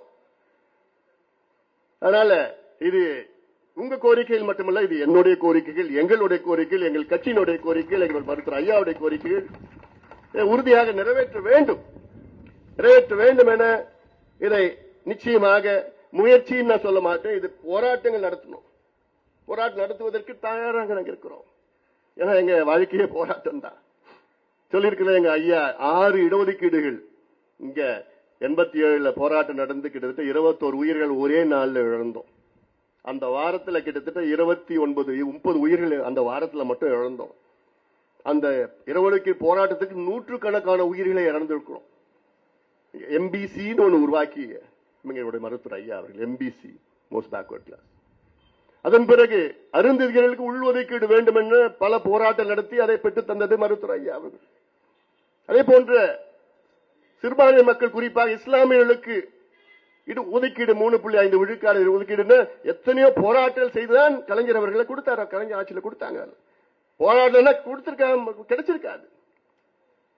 அதன் பிறகு நான் மத்திய அமைச்சராக இருந்த நேரத்தில் ஆல் இந்தியா மெடிக்கல் எக்ஸாம்ல கிட்டத்தட்ட 20-25 ஆண்டுகள் அவர்கள் இடஒதுக்கீடு கிடையாது SC STக்கு. அது பல போராட்டங்கள் செய்து ஐயா சொல்லி போராட்டங்கள் செய்து, போராட்டங்கள்லாம் என்ன, என்னுடைய துறையில நான் அமைச்சர் ஆனாலும் நான் ஓராண்டு காலம் போராடினேன். அதற்கு என்னுடைய அதிகாரிகள் ஒத்துக்கல. அதை மீறி ஃபைல்ல எழுதினவர் ஏதாவது ஒரு பிரச்சனை இருந்ததுன்னா இதற்கு நான் பொறுப்பு. ஃபைல்ல எழுதினேன் நான். அதுக்கப்புறம் தான் என்னுடைய செயலாளர்கள்லாம் ஓஹோ இவன் விடமாட்டான்டான்னு சொல்லிட்டு தான் ஒரு வழி இல்லாம போய் அப்புறம் அணுகுமுறை உச்ச நீதிமன்றம் போய் பண்ணோம். முதல் முறையாக 2007-2008 முதல் முறையாக ஆல் இந்தியா என்ட்ரன்ஸ் எக்ஸாம்ல மெடிக்கல் எக்ஸாம்ல SC STக்கு இடஒதுக்கீடு வழங்கிய கட்சி பாட்டாளி மக்கள் கட்சி, மருத்துவர் ஐயாவால். இந்த 27 விழுக்காடு கல்வியில, வேலை வாய்ப்புல VP சிங் கொண்டு வந்துட்டார். கல்வியில 2004 நாங்க UPA கவர்மெண்ட், ஐக்கிய முற்போக்கு அரசுல இருந்தோம். அப்ப பாட்டாளி கட்சி ஒரே ஒரு கோரிக்கை தான் வச்சது. சோனியா காந்தி அம்மையார்கிட்ட ஒரே ஒரு கோரிக்கை தான், என்னன்னா கல்வியில 27 விழுக்காடு இடஒதுக்கீடு கொடுக்கணும்னு சொல்லிட்டு ஆல் இந்தியா லெவல். நம்ம சரின்னு சொன்னாங்க. பிறகு 2 ஆண்டு காலம் ஆகியும் அதை நடைமுறைப்படுத்தல. அன்னைக்கு UPA மீட்டிங் நடக்குது டெல்லியில காலையில. அந்த UPA மீட்டிங்ல பிரணாப் முகர்ஜி அவர்களும் சிதம்பரம் அவர்களும் அந்த UPA மீட்டிங்ல கல்வியில OBCக்கு இடஒதுக்கீடு எல்லாம் கொடுக்க முடியாது, கஷ்டம், இந்த ஆண்டு எல்லாம் கொடுக்க முடியாதுன்னு அந்த மீட்டிங்ல சொன்னாங்க. உடனே ஐயாவுக்கு கோவம் வந்து அந்த பேப்பர்லாம் வெளியில எடுத்து எழுந்து நின்று, மேடம் நீங்க சொன்னீங்கன்னா நாங்க கூட்டணி சேர்ந்தோம், கொடுக்க முடியலன்னா நாங்க கூட்டணி விட்டு வெளியில ஏறோம். அன்னைக்கு காலையில நடக்குது. அப்படியே எல்லாம் பரபரப்பா அமைதியா இருந்தது. UPA மீட்டிங்லாம் இருக்கிற எல்லா தலைவர்களும், பிரதமர்ல இருந்து சோனியா காந்தி அம்மையார், சரத்பவார்ல இருந்து லாலு, எல்லாமே இருக்கிறவங்க கூட்டணி கட்சிகள். பிறகு சோனியா காந்தி அம்மையார் ஐயா பார்த்து, doctor Ramadoss please please please sit down, we will definitely discuss and we will meet again this evening. அப்புறம் சாயங்காலத்துக்குள்ள மறுபடியும் எல்லாம் ஐயா எல்லாத்துக்கும் போன் பண்றாரு. இங்க கலைஞருக்கு போன் பண்றாரு, அங்க போன் பண்றாரு, அப்புறம் கம்யூனிஸ்டுக்கு போன் பண்றாரு, முலாயம், லாலு எல்லாத்துக்கும் பேசி எப்படியாவது நீங்க பிரஷர் பண்ணுங்க சொல்லி இல்லி போட்டு அப்புறம் அன்னைக்கு சாயங்காலம் மறுபடியும் விவாதம் நடக்குது. விவாதம் நடந்து அவசியம் கொடுத்துதான் ஆகணும்னு சொன்ன உடனே பிறகு அந்த கூட்டத்தில் ஏத்துக்கிட்டு அந்த ஆண்டிலிருந்து இந்திய அளவில் OBCகளுக்கு கல்வி நிலையங்கள் 27 விழுக்காடு வழங்கப்படும் என்று அந்த UPA மீட்டிங்ல தீர்மானம் போட்டாங்க. நினைச்சு பாருங்க, ஐயா அந்த கூட்டத்தில் இல்லைன்னா இன்னைக்கு வரைக்கும் OBCக்கு கல்வியில 27% வந்திருக்காரு, 100% வந்திருக்காரு. அதை நான் எழுதி வேணா எங்க வேணா அடிச்சு சொல்லுவேன், வந்திருக்காரு. இதெல்லாம் எத்தனை பேருக்கு தெரியாது. இப்படி 86 வயதுல இன்னும் இந்த மக்கள், அடித்தள மக்கள், அடக்கப்பட்ட, ஒடுக்கப்பட்ட, வஞ்சிக்கப்பட்ட, தாழ்த்தப்பட்ட பழங்குடி மக்கள், சிறுபான்மை மக்கள், எல்லா மக்களுக்காக இன்னைக்கு போராடக்கூடிய ஒரே தலைவர் எங்களுடைய மருத்துவர் ஐயா அவர்கள். இதை நான் சொல்லி ஆக வேண்டும். அவர் வழியிலே நாங்கள் வந்தவர்கள். நிச்சயமாக உங்களுடைய உரிமைகளை நாங்கள் மீட்டு எடுப்போம், மீட்டு தருவோம். இது எங்களுடைய கடமை, இது எங்களுடைய கடமை. பாலு சொன்னார் பாரு, உங்களுக்கு அப்படி ஏதாவது ஒரு பிரச்சனைனா வாங்க, நானே கேஸ் போடுறேன். இதை சரியா நானும் அப்சல் கிட்ட சொன்னேன், இது மாதிரி இப்போ நிர்வாகிகள் அவங்கள டிரான்ஸ்பர் பண்ணி அங்க பண்றாங்க இங்க பண்ண டிஓபிடிலே பண்ணக்கூடாதுன்னு சொல்லியிருக்குது. கொடுங்க எனக்கு லெட்டர், நானே எழுதுறேன், அமைச்சருக்கு எழுதுறேன், இங்க ஜிஎம் எல்லாத்தையும் நானே எழுதுறேன். ஒரு 2-3 லெட்டர் எழுதினாதான் இவங்க பயப்படுவாங்க. எல்லாம் யாரும் கேட்கலன்னா யாரும் ஒன்றும் ஆக போறது கிடையாது. சொல்லுங்க யார் யார் இதுல பாதிக்கப்பட்டிருக்காங்கன்னா சொல்லுங்க. லெட்டர்லாம் எழுதுறோம், அங்க எழுதி போடுறோம், எல்லாம் பிரச்சனை இல்லை. அதனால இதெல்லாம் நிச்சயமாக மனதில் கொண்டு எல்லோரும் வாருங்கள், ஒன்று வாருங்கள். நம்முடைய பாலு அவர்கள், ஏகே மூர்த்தி அவர்கள் சொன்னது போன்று ஒரு பெரிய அளவில் போராட்டம், எப்படியாவது ஒரு 20-30 பேரை திரட்ட முடியுமா? உங்களுக்கு எல்லாம் சேர்த்து எல்லாமே சேர்ந்து பண்ணுங்க, எல்லாம் வாங்க அந்த கூட்டத்தை பார்த்துட்டு. ஏன்னா இதை இங்க நீங்க பண்றது செய்து பார்த்துட்டு அடுத்தது மகாராஷ்டிரால நடத்தணும், அடுத்து ஒரிசால பண்ணணும், அடுத்தது பெங்காலில் பண்ணணும், அடுத்து கர்நாடகாவில் பண்ணணும், அங்க பண்ணா நம்மளும் பண்ணணும். செய்யுங்க, ஏன்னா ஒரு இனிஷியேஷன் எடுங்க. அப்படியே இந்த செயின் ரியாக்ஷன் மாதிரி வந்ததுனா தான் அதற்கு பிறகு நம்ம கோரிக்கைகள் நிறைவேற்றப்படும். இல்ல அங்க ஒண்ணு இங்க ஒண்ணு இப்படி ஒண்ணு அப்படி ஒண்ணு பண்ணா எதுவும் பிரஷர் இல்ல நமக்கு, நம்ம மட்டும் போயிட்டு இருக்கலாம். இந்த நிலை தான் இன்றும் இருக்கிறது. அதனால இந்த கவன ஈர்ப்பு ஆர்ப்பாட்டத்தை நடத்தி கொண்டிருக்கின்ற நண்பர் அப்சல் அவர்கள் உள்ளிட்ட அத்துணை நிர்வாகிகளுக்கும் என்னுடைய வாழ்த்துக்களை தெரிவிக்கின்றேன். நான் சொன்னது போன்ற நிச்சயமாக சமூக நீதி நிலைநாட்ட வேண்டும். அதற்கு நாங்கள் நிச்சயமாக எங்களுடைய கடுமையான உழைப்பை நாங்கள் தருகின்றோம். எங்களுடைய இலக்கு, எங்களுடைய லட்சியம் அனைவருக்கும் சமூக நீதி கிடைக்க வேண்டும் என்ற நோக்கத்தில் எங்களுடைய மருத்துவர் ஐயா அவர்கள் சார்பிலும் பாட்டாளி மக்கள் சார்பிலும் உங்களுக்கு எங்களுடைய வாழ்த்துக்களை, பாராட்டுகளை தெரிவித்து நன்றியோடு அமர்கின்றேன். வணக்கம். ஒரு நிமிஷம் அப்படியே உட்காருங்க.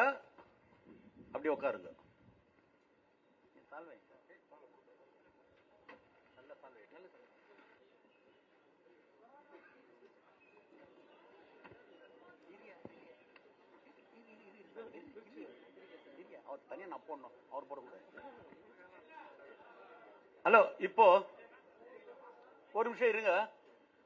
ஆக்சுவலா வந்தவங்கள கௌரவிக்கணும், அது என்னுடைய பொறுப்பு. இப்ப நான் என்ன சொல்றேன், என் சார்பா ஒரு 5 பேரை அவங்களுக்கு கௌரவிக்க சொல்றேன். பின்னி அவர்கள் இங்க வா, நீ வா சார்.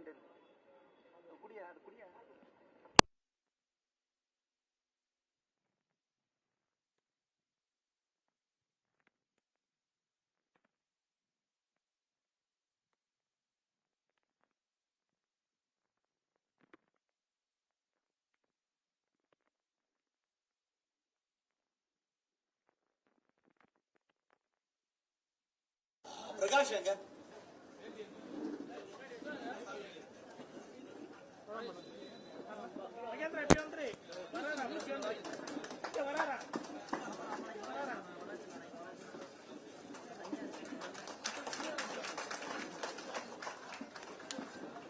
பாலு சார் அவர்களுக்கு குமார் போடுவார்.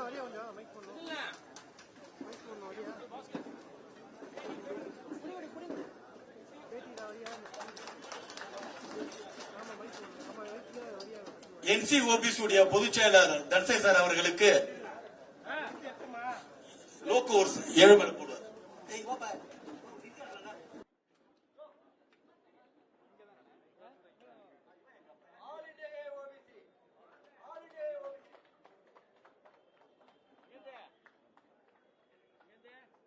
நான் எதுக்கு இவங்க 5 பேர் போட சொல்றேன்னா விஷயத்தோட சொல்றேன். இவங்க 5 பேரும் பேக்வர்ட் கிளாஸ் இல்ல, அது புரிஞ்சுக்கங்க. எப்போ இந்த பேக்வர்ட் கிளாஸுக்கு அன்புமணி ராமதாஸ் அவர்கள் பின்னாடி இருக்கிறார் தெரிஞ்ச உடனே ஜாதியை தூக்கி போட்டு ஓபிசியா மாறி SC/ST அந்த பிரிவு நான் வேணாம் சொல்லி ஓபிசி வந்து கெசட்ல மாத்தி ஓபிசி மாத்த இருக்கிற பின்னி அவர்கள், அதான் அவரை போட சொன்னேன். ரெண்டாவது வந்து இந்த தம்பி பேசினாரு பிரகாஷ் சொல்லி, அவர் புரட்சி பாரத் கட்சியில இருக்காரு. இவங்க என் தம்பிக்கு, வேற யாரும் இல்ல, என் தம்பிக்கு தான். இவரு வந்து ஓபிசி இல்ல, ஆனா இருக்கிற பதவியில ரிசைன் பண்ணிட்டு எப்போ நம்ம பின்னாடி இவங்க இருக்கிறாங்க தெரிஞ்ச உடனே நீங்க நான் எனக்கு ஜாதியில மாறல பரவாயில்ல, எனக்கு கமிட்டி கொடுங்க, நான் இங்க ஓபிசிக்காக உழைக்கிறேன்னு சொன்ன வந்து தம்பி தான் என் தம்பி. அடுத்து வந்து குமார் இவனும் என் தம்பி தான். இவனும் வந்து ஓபிசி இல்ல, ஆனா 24 நேரமும் ஓபிசிக்காக உழைக்கிற ஒரே தம்பி குமார். அடுத்தது இவன் அந்த மாதிரி இந்த மாதிரி ஒரு வெறி இல்ல ஓபிசி மேல. இவனும் ஓபிசி இல்லதான், இவனும் என் தம்பி தான். எப்ப நான் ஏன் சொல்ல வரேன்னா, அதான் ஒரு விஷயம் சொன்னேன். பாமகனால அன்புமணி ராமதாஸ் சார்னால பேக்வர்ட் கிளாஸ், அது தப்பு. எல்லா மக்களுக்கும் பாதுகாவல அவரு. இது தெரிஞ்சுதான் இவங்க வந்திருக்காங்க. இவங்க அதான் இவங்க கையால நான் அவரை கௌரவ பண்ணேன். இப்போ வந்து பொறுமையா சால்வ போடுறவங்க சில விஷயம் கொடுக்கறவங்க கொடுக்கலாம். டைம் இல்லவங்க ஐயா வந்து என் ஆபீஸ் வர்றாரு, அங்கேயும் வந்து தரலாம். பொறுமையா வரணும், ஏறக்கூடாது. நேரமாச்சு, அவங்க தர்மபுரி கல்யாணம் நிறைய விஷயத்துக்கு போறாங்க. வரிசையா போடுங்க, ஒருத்தனா வாங்க. நன்றி. அதே மாதிரி வந்து ஐயா பேசும்போது சொன்னாரு, கோம சொன்னாரு, யார் எந்த அதிகாரி பழி வாங்குறானோ அவன் யாரா இருந்தாலும் என் கையில சொல்லு சார், நான் லெட்டர் தரேன் இருக்காரு. முதல் வேலை அந்த வேலை தான் போ. ஏன்னா இப்ப நான் காத்துட்டு இருக்கேன், இந்த ஒரு தலைவர் கிடைக்கணும்ன்றதுக்காக தான் இந்த ஒரு தலைவர் கிடைக்க காத்துட்டு இருக்கேன். அவர் நான் சொல்றது வெக்கப்பட்டேன், அவரே இது ஃபீல் பண்ணாரு. நீ லெட்டர் கொடு, அவனை யாராதான் கொடு, நம்ம மந்திரி கையில வந்து சொல்லி படித்தரேன்னாரு. அதே மாதிரி என்னுடைய அட்வொகேட்டுக்கு வராங்க, அட்வொகேட்டி கூட ஹானர் பண்ண போறாங்க. எல்லாருக்கும் நன்றி. வரிசையா வாங்க, பொறுமையா போறேன், டைம் நிறைய இருக்கு. நான் இப்ப ஐயா விடுற மாதிரி இல்ல, அவர் நீ புடிச்சு வச்சிருப்பேன். நானு பொறுமையா பண்ணுங்க, அவசரப்படாது பண்ணுங்க.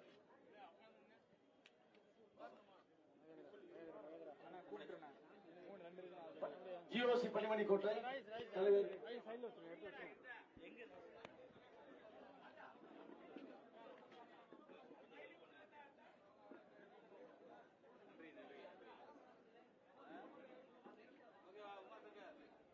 பொன்மணி கோட்ட தலைவர் திரு கோபி அவர்கள், நம்முடைய ஐயா சின்ன ஐயா அவர்களுக்கு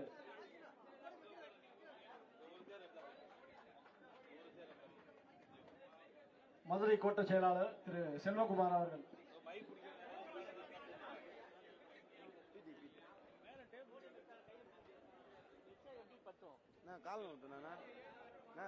மதுரை கோட்டம் தலைவர்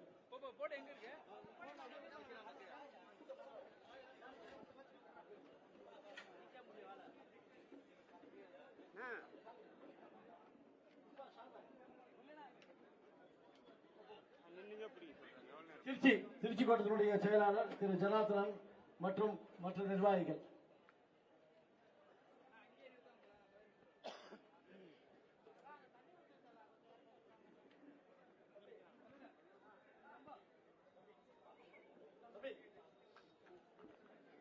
உயர்நீதிமன்ற வழக்கறிஞர்கள்,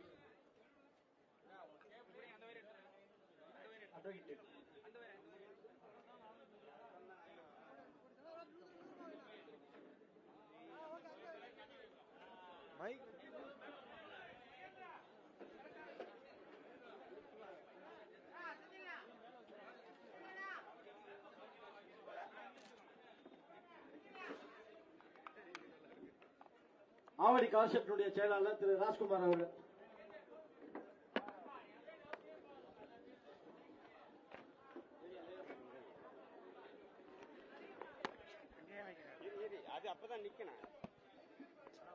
ஆவடி கிளை துணை செயலாளர் ரவி அவர்கள், ஒயின்ஜிசி சார்பாக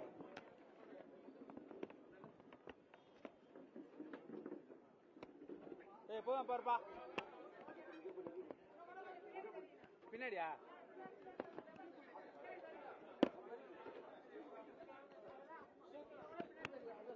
போதுண்டா, இன்னும் பின்னாடி பணிமணிக்கோட் மகளிர் அணி சார்பாக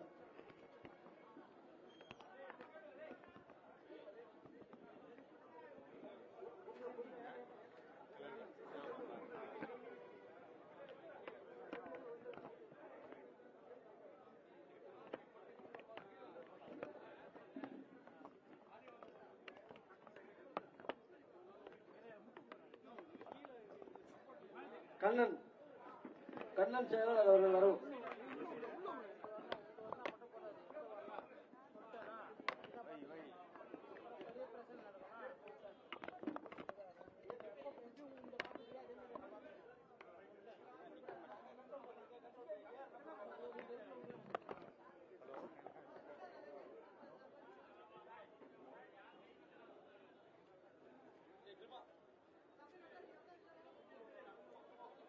எலக்ட்ரிக்கல் பிரிவு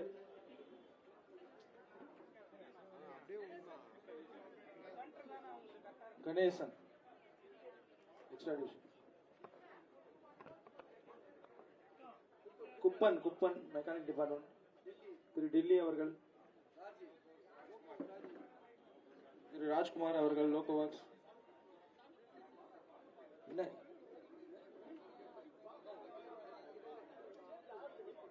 திரு ஃபரூக் அவர்கள்,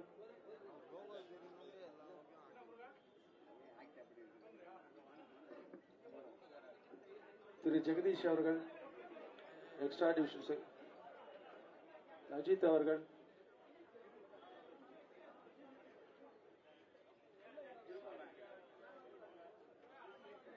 திரு சக்கரபாணி அவர்கள் கிளை செயலாளர் சக்கரபாணி, கிளை தலைவர் சவையுல்லா கான், திரு மூர்த்தி எஸ்பிஎஃப் கமிட்டி திரு முரளி அவர்கள், திரு டி ராம் அவர்கள், திரு மகேந்திரன் அவர்கள், திரு இனியவன் அவர்கள், திரு பாஸ்கர் அவர்கள், திரு மாயா அவர்கள்,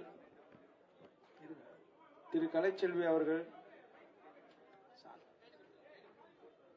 திரு ரமணி அவர்கள், திரு பாலு சிங் அவர்கள், திரு சாய்குமார் அவர்கள், திரு சீனிவாசன் அவர்கள்,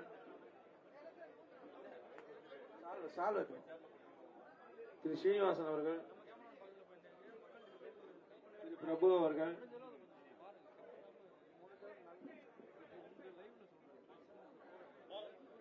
திரு பாலமுருகன் அவர்கள், ராயபுரம் ஒப்பனை, திரு சி செந்தில் அவர்கள்,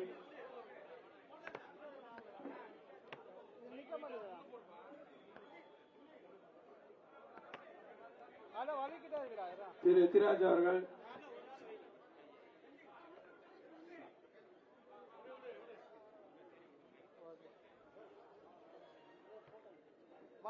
திரு கோபிநாத் அவர்கள்,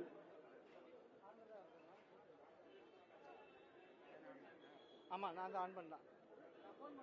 இது வேணுமா? கட்டி வச்சிருக்காங்களா?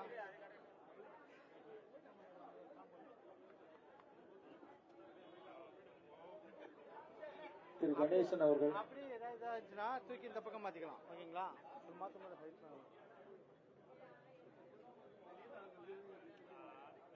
ஆடியோல வருதுல?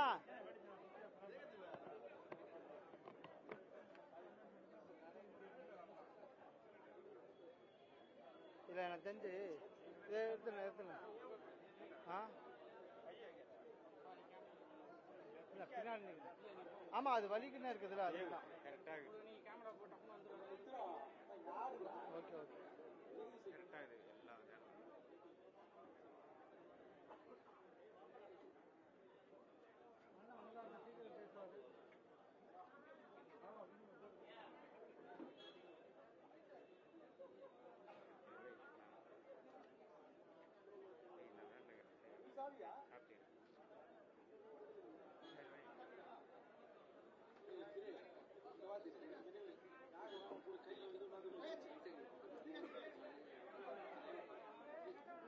கட்ட வேணாப்பா, நிக்கிது விடு.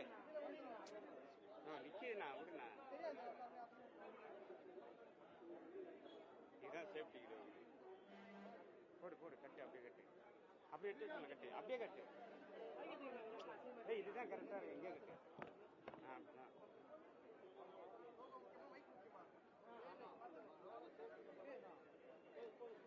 திரு கண்ணன் லோகோ கிளை செயலாளர் எங்கிருந்தாலும் மேடைக்கு வருவோம். வயரை காட்டி விட்டு வச்சிருங்க அப்படியே.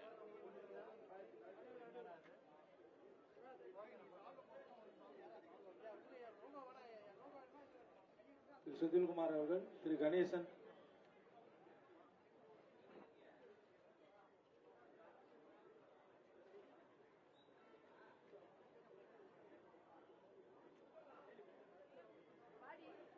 திரு கோபிநாத் அவர்கள், திரு யுவராஜ் அவர்கள்,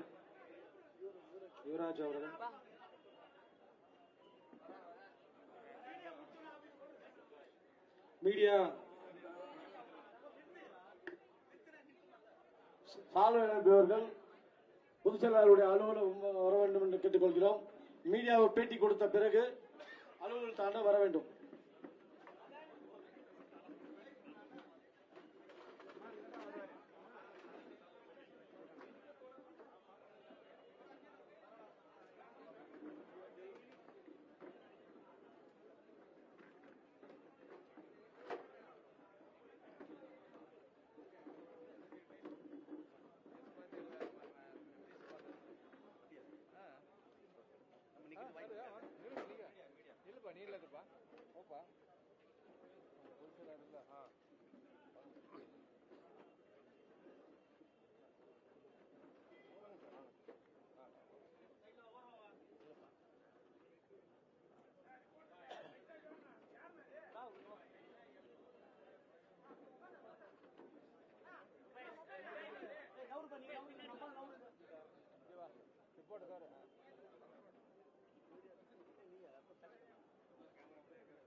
பொலிட்டிக்கலா நான் பேசுவேன்.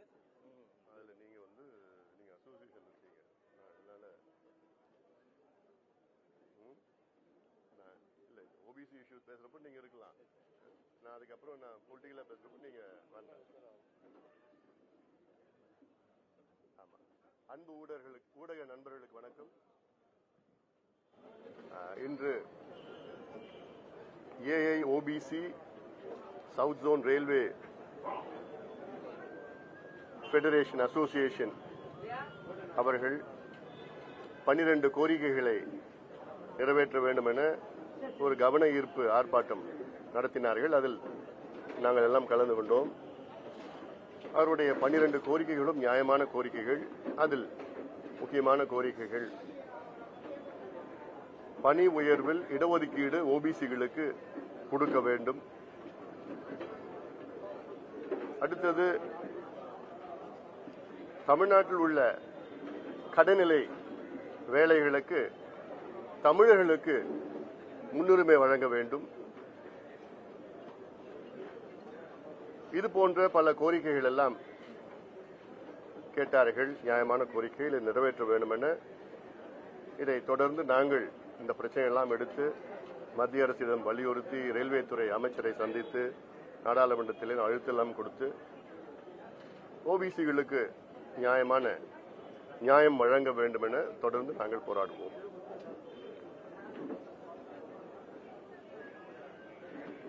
NCBC national commission of backward class இதில் நீண்ட நாட்களுக்கு பிறகு அதற்கு ஒரு தலைவர் ஒரு உறுப்பினர் நியமனம் செய்திருக்கின்றார்கள். இன்னும் கூடுதலாக 3 உறுப்பினர்கள் நியமனம் செய்ய வேண்டும். முழுமையாக இந்த ஆணையம் பணிகளை செய்ய வேண்டும் என்று எங்களுடைய நோக்கம். இது சம்பந்தமாக பிரதமர் மோடியிடம் மருத்துவர் ஐயா அவர்கள் கடிதம் எழுதியிருக்கின்றார்கள். அடுத்தது ஜாதிவாரி கணக்கெடுப்பு நடத்த வேண்டும் என ஆழமான கோரிக்கை இந்தியா முழுவதும் இருந்து வருகிறது. அதில் தமிழ்நாட்டில் அதிக அளவில் இருக்கிறது. தமிழ்நாட்டில் பல வகையான பிரச்சனைகள் இருக்கிறது. அதில் மிக முக்கிய பிரச்சனை உச்சநீதிமன்றத்திலே 69 விழுக்காடு இடஒதுக்கீடு தமிழ்நாட்டில் ரத்து செய்ய வேண்டும் என்ற வழக்கு உச்சநீதிமன்றத்தில் நிலுவையில் இருக்கிறது. அதற்கு ஒரே தீர்வு தமிழ்நாட்டில் ஜாதிவாரி கணக்கெடுப்பு நடத்தி உச்சநீதிமன்றத்தில் அதில் தாக்கல் செய்து தமிழ்நாட்டிலே 69 விழுக்காட்டிற்கு மேல் தாழ்த்தப்பட்ட சமுதாயம், பட்டியலின மக்கள், பழங்குடி மக்கள், மிகவும் பிற்படுத்தப்பட்ட மக்கள், சிறுபான்மை மக்கள் எல்லாம் இருக்கின்றார்கள் என்று உச்சநீதிமன்றத்திலே நிரூபணம் செய்ய வேண்டும். இல்லையேன் அதை ரத்து செய்கின்ற ஒரு சூழல் இருக்கிறது. இதையெல்லாம் பொருட்படுத்தாமல் ஏதோ எங்களுக்கு அதிகாரம் இல்லை, மத்திய அரசுக்கு தான் அதிகாரம் இருக்கிறது என்றெல்லாம் முதலமைச்சர் ஸ்டாலின் அவர்கள் பேசுவதெல்லாம் ஏற்றுக்கொள்ள முடியாது. இது கண்டிக்கத்தக்கது. கலைஞர் அவர்களோ அல்லது முன்னாள் முதலமைச்சர்கள் ஜெயலலிதா அம்மையார் அவர்களோ அல்லது எடப்பாடி பழனிசாமி அவர்களோ இது போன்றெல்லாம் பேசுவது கிடையாது, பேசியது கிடையாது. ஜாதிவாரி கணக்கெடுப்பு நடத்துவோம் என்று கோரிக்கை வைத்தவுடன் நிச்சயமாக நாங்கள் நடத்துவோம் என்றுதான் சொன்னார்கள் தவிர எங்களுக்கு அதிகாரம் இல்லை என்று எந்த முதலமைச்சரும் சொல்லவில்லை. பீகாரிலே நிதிஷ்குமார் அங்கே நடத்தி முடித்து அதற்கேற்ப திட்டங்கள் எல்லாம் அங்கே அறிவித்திருக்கின்றார்கள். பீகாரில் நடந்த ஜாதிவாரி கணக்கெடுப்பு அங்கே இருக்கின்ற உயர்நீதிமன்றமோ அல்லது உச்சநீதிமன்றமோ தடை செய்யவில்லை. ஆந்திராவில் தொடங்கிட்டாங்க, தெலுங்கானா நடத்திட்டு இருக்காங்க, ஒரிசாவில் நடத்திட்டு இருக்காங்க, ஜார்க்கண்ட்ல நடத்திட்டு இருக்காங்க, கர்நாடகாவில் முடிச்சுட்டாங்க. இவ்வளவு மாநிலங்கள்ல அவங்களுக்கு அதிகாரமே இல்லையா? தமிழ்நாட்டில் மட்டும்தான் அதிகாரம் கிடையாதா? இது ஏமாற்று வேலை, ஏமாற்று வேலை.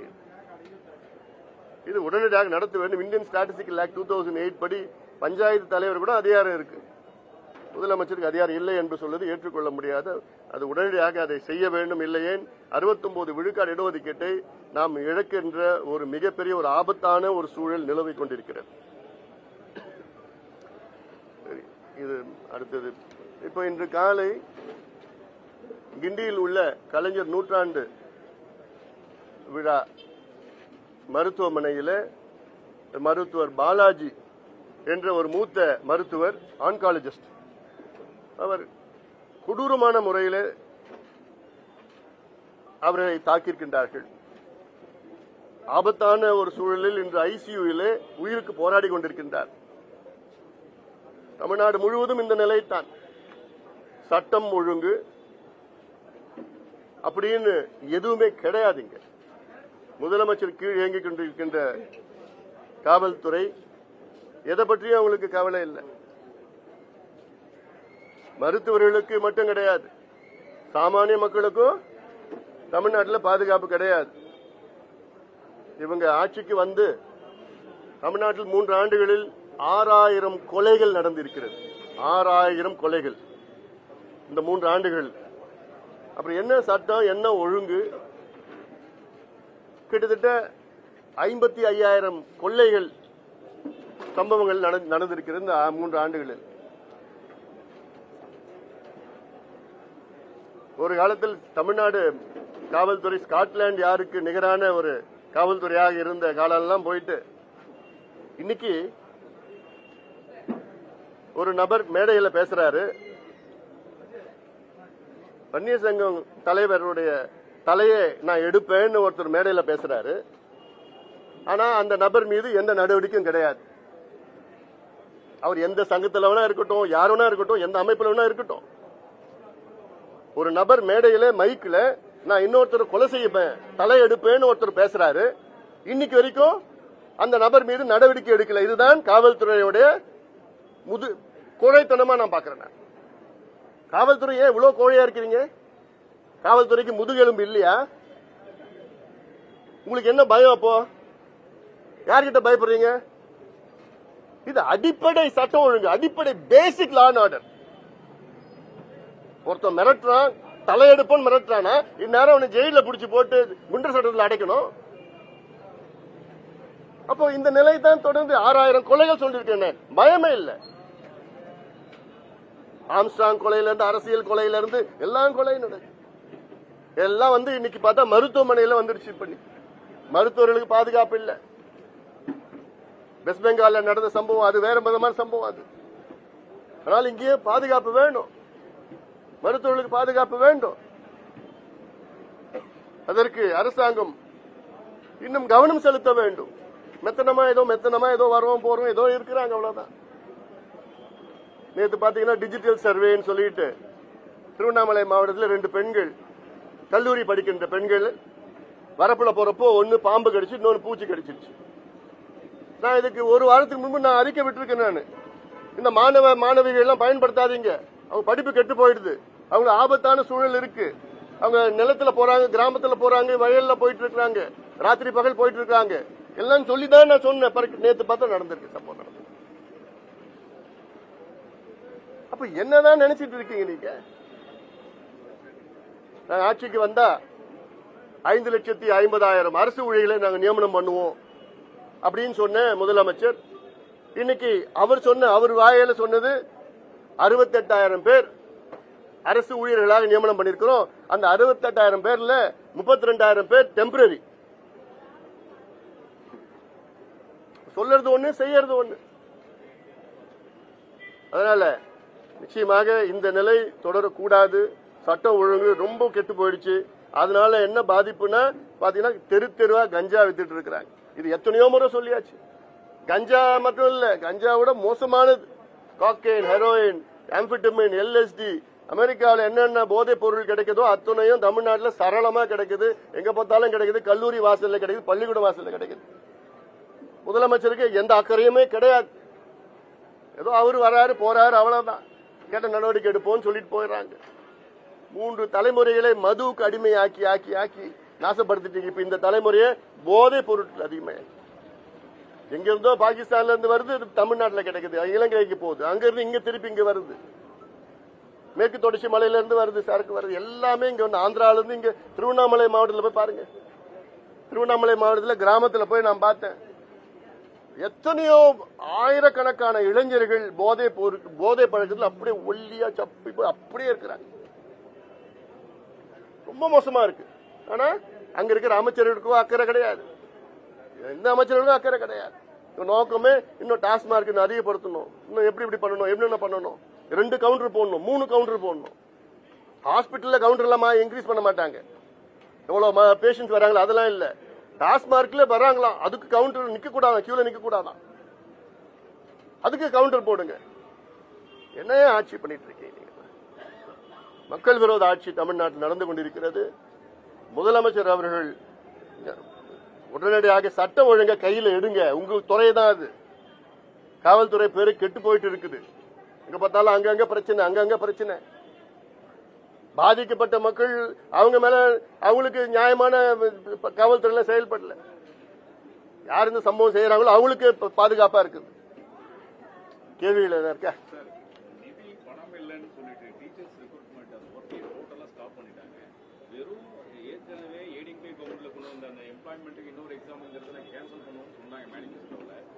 பண்ணாம அந்த ஒரு எக்ஸாம் நடத்தி அது 25,000 பேர் செகண்ட் கிரேட் போஸ்ட் எழுதி புரியும். நான் இது சம்பந்தமா எத்தனையோ அறிக்கைகள், நான் மட்டும் இல்ல, ஐயா வந்து தொடர்ந்து இது சம்பந்தமா அறிக்கைகள் விட்டு எங்க சட்டமன்ற உறுப்பினர் சட்டமன்றத்தில் பேச வச்சுக்கிட்டு தொடர்ந்து வலியுறுத்திட்டு இருக்கிறோம். அதான் நான் சொல்லியிருக்கிறேன், 550 வாக்குறுதிகள் கொடுத்தார்கள். அந்த 550 வாக்குறுதிகள்ல 45 வாக்குறுதிகளை நிறைவேற்றிருக்கிறாங்க. ஆனா கேட்டா நாங்க எல்லாம் பண்ணிட்டோம் இன்னும் 2 வருஷம் இருக்கு, 2 வருஷம் சொல்லிட்டு இருக்கிறாங்க. எல்லாமே இருக்குது. ஆனா ஆசிரியர்கள் அவங்க எல்லாம் வயது ஆயிட்டு இருக்குது. அதுக்கு மேல அவங்களுக்கு வந்து ஒண்ணுமே ஆக போறது இல்ல. அதுக்கு மேல ரொம்ப மோசமான சூழல் இருக்கு. இன்னொன்னு ஆசிரியர்கள் பற்றாக்குறை இருக்கு. அவங்கள வச்சு என்னன்னா 10,000 ரூபாய் கன்சாலிடேட் கொடுத்து அவங்க டெம்பரரியா கொடுத்து இதுதான் பண்ணிட்டு இருக்கிறாங்க. அல்ல இது வந்து ஆசிரியர்கள் மட்டும் கிடையாது, இது எல்லா துறையிலும் நடக்குது. போக்குவரத்து துறை அப்படிதான் நடக்குது. போக்குவரத்து துறையில இன்னும் கொஞ்ச நாள் பார்க்க போறீங்க. போக்குவரத்து தமிழ்நாட்டில் உள்ள அரசு போக்குவரத்து துறை தனியார் மயமாக, இன்னும் இவங்க திமுக ஆட்சி எப்போ வந்தாலும் அது தனியார் மயமாக்கணும்னு அமைச்சரை கேட்டா அப்படிலாம் எண்ணம் இல்லைன்னு சொல்லிட்டு இருக்காங்க. இப்ப 2 உதாரணம் பார்த்துட்டோம். ஆயுத பூஜைக்கு பார்த்துட்டோம், தீபாவளிக்கு பார்த்துட்டோம். தனியார் பேருந்துல 52 ரூபாய் மினிமம் சார்ஜ், அரசு பேருந்துல 38 ரூபாய். ஆனா 52 ரூபாய் கொடுத்து அதிகமா அவங்களுக்கு லாபம் ஈட்ட கொடுக்கிறது. இதெல்லாம் தொடர்ந்து வேலை நடந்துட்டு இருக்குது. இல்ல இபிலையும் அதே பாத்தீங்கன்னா அவ்வளவு பற்றாக்குறை இருக்குது. இல்ல அதுலயும் வந்து தற்காலிக ஊழியர்கள் கான்ட்ராக்ட் பேசிஸ் எல்லாமே இவங்க கான்ட்ராக்ட் போயிட்டாங்க. சொன்ன 5 லட்சம் அரசு ஊழியர்களை நாங்கள் ஆட்சிக்கு வந்து நியமனம் பண்ணுவோம்னு சொன்ன ஸ்டாலின் அவர்கள் இன்னைக்கு 68,000 அவர் வாயில சொல்லியிருக்கிறார். அந்த 68,000ல 32,000 டெம்பரரி. அப்ப என்ன சொல்ற, என்ன நடத்திட்டு இருக்காங்க? நேற்று நாகப்பட்டினம் மாவட்டத்தில் அரசு பள்ளியில நடந்த ஒரு நிகழ்ச்சியில மாணவர்கள் முன்னிலையில உதயசூரியன் சின்னத்தை அமைச்சர் வரைஞ்சு காட்டியிருக்காரு. அவருடைய திறமையை வெளிப்படுத்தியிருக்கிறாரு. அரசு ஊழியர்கள் ஆசிரியர்களுடைய வாக்குகள் அல்ல அவர்களுக்கு ஆதரவா நிக்கிறது யாருங்கிறதுல ஏடிஎம்கேவுக்கும் டிஎம்கேவுக்கும் பெரிய ஒரு ஃபைட் போயிட்டு இருக்கு. மாறி மாறி இல்ல அவங்களுக்கு நாங்க தான் துணையா இருக்கோம், எங்களை தான் ஆதரிப்போம். அதாவது இதுல முக்கியமானது என்னன்னா இந்த பழைய ஓய்வூதிய பிரச்சனை. அதாவது இன்னைக்கு இந்தியாவில் 8 மாநிலங்கள்ல நாங்கள் பழைய ஓய்வூதியம் கொடுப்போம் என்று அறிவித்து கொடுத்துட்டு இருக்கிறாங்க. மற்ற மாநிலங்கள்ல கொடுக்க முடியுது, உங்களால ஏன் கொடுக்க முடியல? வாக்குறுதி பல வகையான வாக்குறுதி கொடுத்தீங்களே, அதுல என்னதான் பிரச்சனை உங்களுக்கு? நிச்சயமாக இன்னைக்கு அரசு ஊழியர்கள், ஆசிரியர்கள், அரசு ஊழியர்கள் அத்தனை பேரும் இந்த அரசின் மீது மிகுந்த கோபத்தில் இருக்கின்றார்கள். இன்னைக்கு அதில் தேர்தலில் பார்க்க போறீங்க. ஏன்னா சாதாரண கோபம் கிடையாது.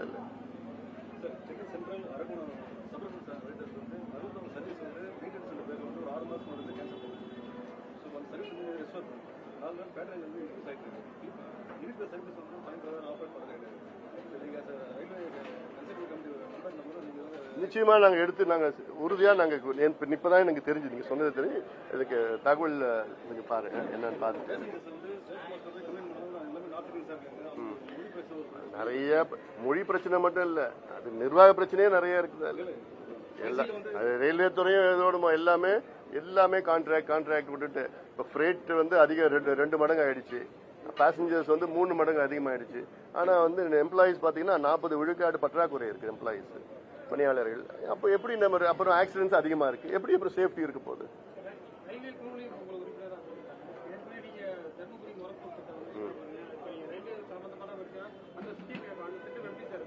தருமபுரி மொரப்பூர் ரயில்வே திட்டம் வந்து நான் அங்கு நாடாளுமன்ற உறுப்பினராக இருந்த நேரத்தில் கிட்டத்தட்ட 19 முறை அன்றைய அமைச்சர்கள் அதிகாரிகளை பார்த்து வலியுறுத்தி தான் அன்னைக்கு பாத்தீங்கன்னா தமிழ்நாடு, பாண்டிச்சேரி, கேரளா இது 3 மாநிலங்களிலும் சேர்த்து ஒரே ஒரு புதிய ரயில் திட்டம் அன்னைக்கு பட்ஜெட்ல அறிவிச்சாங்க, இந்த தருமபுரி மொரப்பூர் ரயில்வே திட்டம். அப்புறம் அதுக்கு அப்புறம் ஃபண்ட்ஸ் இன்க்ரீஸ் பண்ணாங்க, எல்லாம் இருக்கு. இந்த ஆண்டு அதுக்கு 50 கோடி ரூபாய் ஒதுக்கீடு செஞ்சிருக்காங்க. அதுல என்னன்னா இன்னும் நிலங்களை கையகப்படுத்துகின்ற அந்த வேலைகள் நடந்துட்டு இருக்குது, அது மெதுவா நடக்குது. அதுல அதனால இன்னும் கொஞ்சம் வேகப்படுத்தணும்னு நாங்க சொல்லிட்டு இருக்கிறோம். நிச்சயமா இந்த அது மட்டும் இல்ல, தமிழ்நாட்டில் உள்ள ரயில்வே திட்டங்கள், நிலுவையில் உள்ள திட்டங்கள் எல்லாமே இந்த கன்சல்டேட்டிவ் கமிட்டி மீட்டிங்ல நான் முன்வைப்பேன். அமைச்சரை நேரடியாக சந்திச்சு அந்த கமிட்டி மீட்டிங்ல உறுதியா நான் முன்வைப்பேன். பருவமழை தொடங்கி இருக்கு சார். சென்னையில அந்த மழை கட்டுமான இதெல்லாம் முடிச்சிட்டோம்னு சொல்லி சொல்றாங்க. போதுமானதுன்னு நீங்க சுத்தி பாத்துட்டீங்கல்ல, நான் வர வழியில பாத்துட்டேன். எங்க முடிச்சிருக்கிறாங்க, என்ன முடிச்சிருக்கிறாங்க? ஏதோ ஒரே ஒரு மழை பெஞ்சிருக்குது, அவ்வளவுதான். அதுக்கு நாங்க பாராட்டி எங்களுக்கு நாங்க எப்படி பண்ணிட்டோம், அதிகமா வரப்போகுது. அதாவது என்னன்னா, நான் கேக்குற கேள்வி, நீங்க திராவிட மாடல் சொல்றீங்க. 57 ஆண்டுகள் தமிழ்நாட்டை மாறி மாறி 2 கட்சியும் ஆட்சி பண்ணிட்டு இருக்கிறாங்க. திராவிட மாடல்னா என்னன்னா, மழை பெஞ்சதுன்னா அமைச்சர்களும் அதிகாரிகளும் நேரடியாக போய் போட்டை தேடுறாங்க. அப்போ நீங்க இவ்வளவு காலமா என்ன கட்டுமானங்கள் செய்தீங்க, என்ன வேலைகள் செய்தீங்க, என்ன முதலீடு செஞ்சீங்க? மழை வந்ததுன்னா எவ்வளவு மழை வந்ததுன்னா அது வடிக்கிற தண்ணி வடிஞ்சு போகணும், வடிகால் இருக்கணும், அதுதான் இன்ஃப்ராஸ்ட்ரக்சர். இன்ஃப்ராஸ்ட்ரக்சரை விட்டுட்டு போட்டை தேடுற, படகுகளை போய் தேடுறாங்க. நம்ம படகு தயாராயிடுச்சு. அப்ப இதெல்லாம் ஒரு நிர்வாகமா? அப்போ இதுதான் திராவிட மாடல். எங்க கிட்ட ஒரு 5 ஆண்டு காலம் விட்டு பாருங்க, எவ்வளவு. அதாவது ஜிஐஎஸ் மேப்பிங் இருக்கு. ஜிஐஎஸ் மேப்பிங்ல வச்சு இந்த தெருவுல இவ்வளவு மழை பெஞ்சதுன்னா எவ்வளவு தண்ணி நிக்கும், எவ்வளவு அகலமா இருக்க தெருவு, எவ்வளவு வடிகால் வேணும். இப்ப இருக்கிற வடிகால்ல ஸ்ட்ராங் வாட்டர்ல எல்லாமே ரெடிமேடா இருக்கு. வெளிநாட்டுல பாத்தீங்கன்னா எல்லாமே ரெடிமேட். இப்ப நம்ம ஊர்ல என்ன பண்ணிட்டு இருக்காங்க, கான்ட்ராக்டர் கொடுத்து அது பள்ளம் தோண்டி அதுக்கப்புறம் கான்கிரீட்டை போட்டு அதுக்கப்புறம் மூடியை போட்டு இது 3 மாசம் ஆகுது. இப்ப கிட்டத்தட்ட ஒரே வாரத்துல அந்த வேலைகளை முடிக்கலாம். இந்த மழை எவ்வளவு தெரியும்னா மேப்பிங் இருக்கு, சயின்டிபிக் டேட்டா இருக்கு. அதுல 2/4 இல்ல 4/4 அப்படி டக்குன்னு ஒரே வாரத்துல முடிச்சிட்டு போலாம் வேலைகளை. அது இவங்களுக்கு செய்யறதுக்கு இல்ல, என்ன கமிஷன் வராது, ஒதுக்குது. என்ன பண்றது? ஏன்னா எல்லாத்தையும் கூவம் சுத்தப்படுத்துறாங்கன்னு சொல்லிட்டு ஆயிரக்கணக்கான கோடி ஒதுக்கிட்டு தான் செஞ்சுட்டு இருக்காங்க. சுத்தப்படுத்திட்டாங்களா? இல்லையே. எப்படி ஏமாத்தணுமோ, எப்படி கொள்ளடிக்கணுமோ அதான் அடிச்சுட்டு தான் இருக்கிறாங்க. ஒன்னும் நடக்கல. நிச்சயமா நாங்க ஒரு முறை இல்ல, பல முறை சொல்லியிருக்கிறோம். எங்க ஐயா கடிதமும் எழுதியிருக்கிறாரு, அறிக்கை பல கொடுத்திருக்காரு. மோசமானது பாத்தீங்கன்னா இந்த ஸ்ரீபெரும்புத்தூர் அங்கெல்லாம் ரோடே கிடையாது. ரோடு அது மட்டும் இல்ல, ரோடு இல்ல, சாலைகளே கிடையாது. ஆனா அங்க டோல் மட்டும் வாங்கிட்டு இருக்கிறாங்க. மெயின்டெனன்ஸ் அது இதுன்னு இருக்குதா இல்ல. ஆனா இப்ப சமீபத்தில் அது வந்து கிட்டத்தட்ட அதுவும் உயர்த்தி இருக்கிறாங்க. இது அநியாயம், இது அநியாயம். அத்துணை நாடாளுமன்ற உறுப்பினர், மக்களவை, மாநில உறுப்பினர் எல்லாமே சேர்ந்து அப்படி ஒரு முடிவெடுத்து அமைச்சரை பார்த்து வலியுறுத்தி இந்த வருகின்ற குளிர்கால கூட்டத்தொடரில் நிச்சயமா அப்படி ஒரு சந்தர்ப்பம் வந்துச்சுன்னா நாங்களும் அதில் கலந்து அழுத்தம் கொடுப்போம். எல்லாமே பண்ணலாம், பண்றதுக்கு வாய்ப்பு. சரியா? நன்றி. அது இன்னும் இருக்கு. கடுமையான வேலைகள் நாங்க செஞ்சுட்டு இருக்கோம். அது நான் அன்னைக்கே சொல்லியிருக்கிறேன், 2026 தமிழ்நாட்டில் கூட்டணி ஆட்சி நடைபெறும், அதில் பாமக இடம்பெறும்.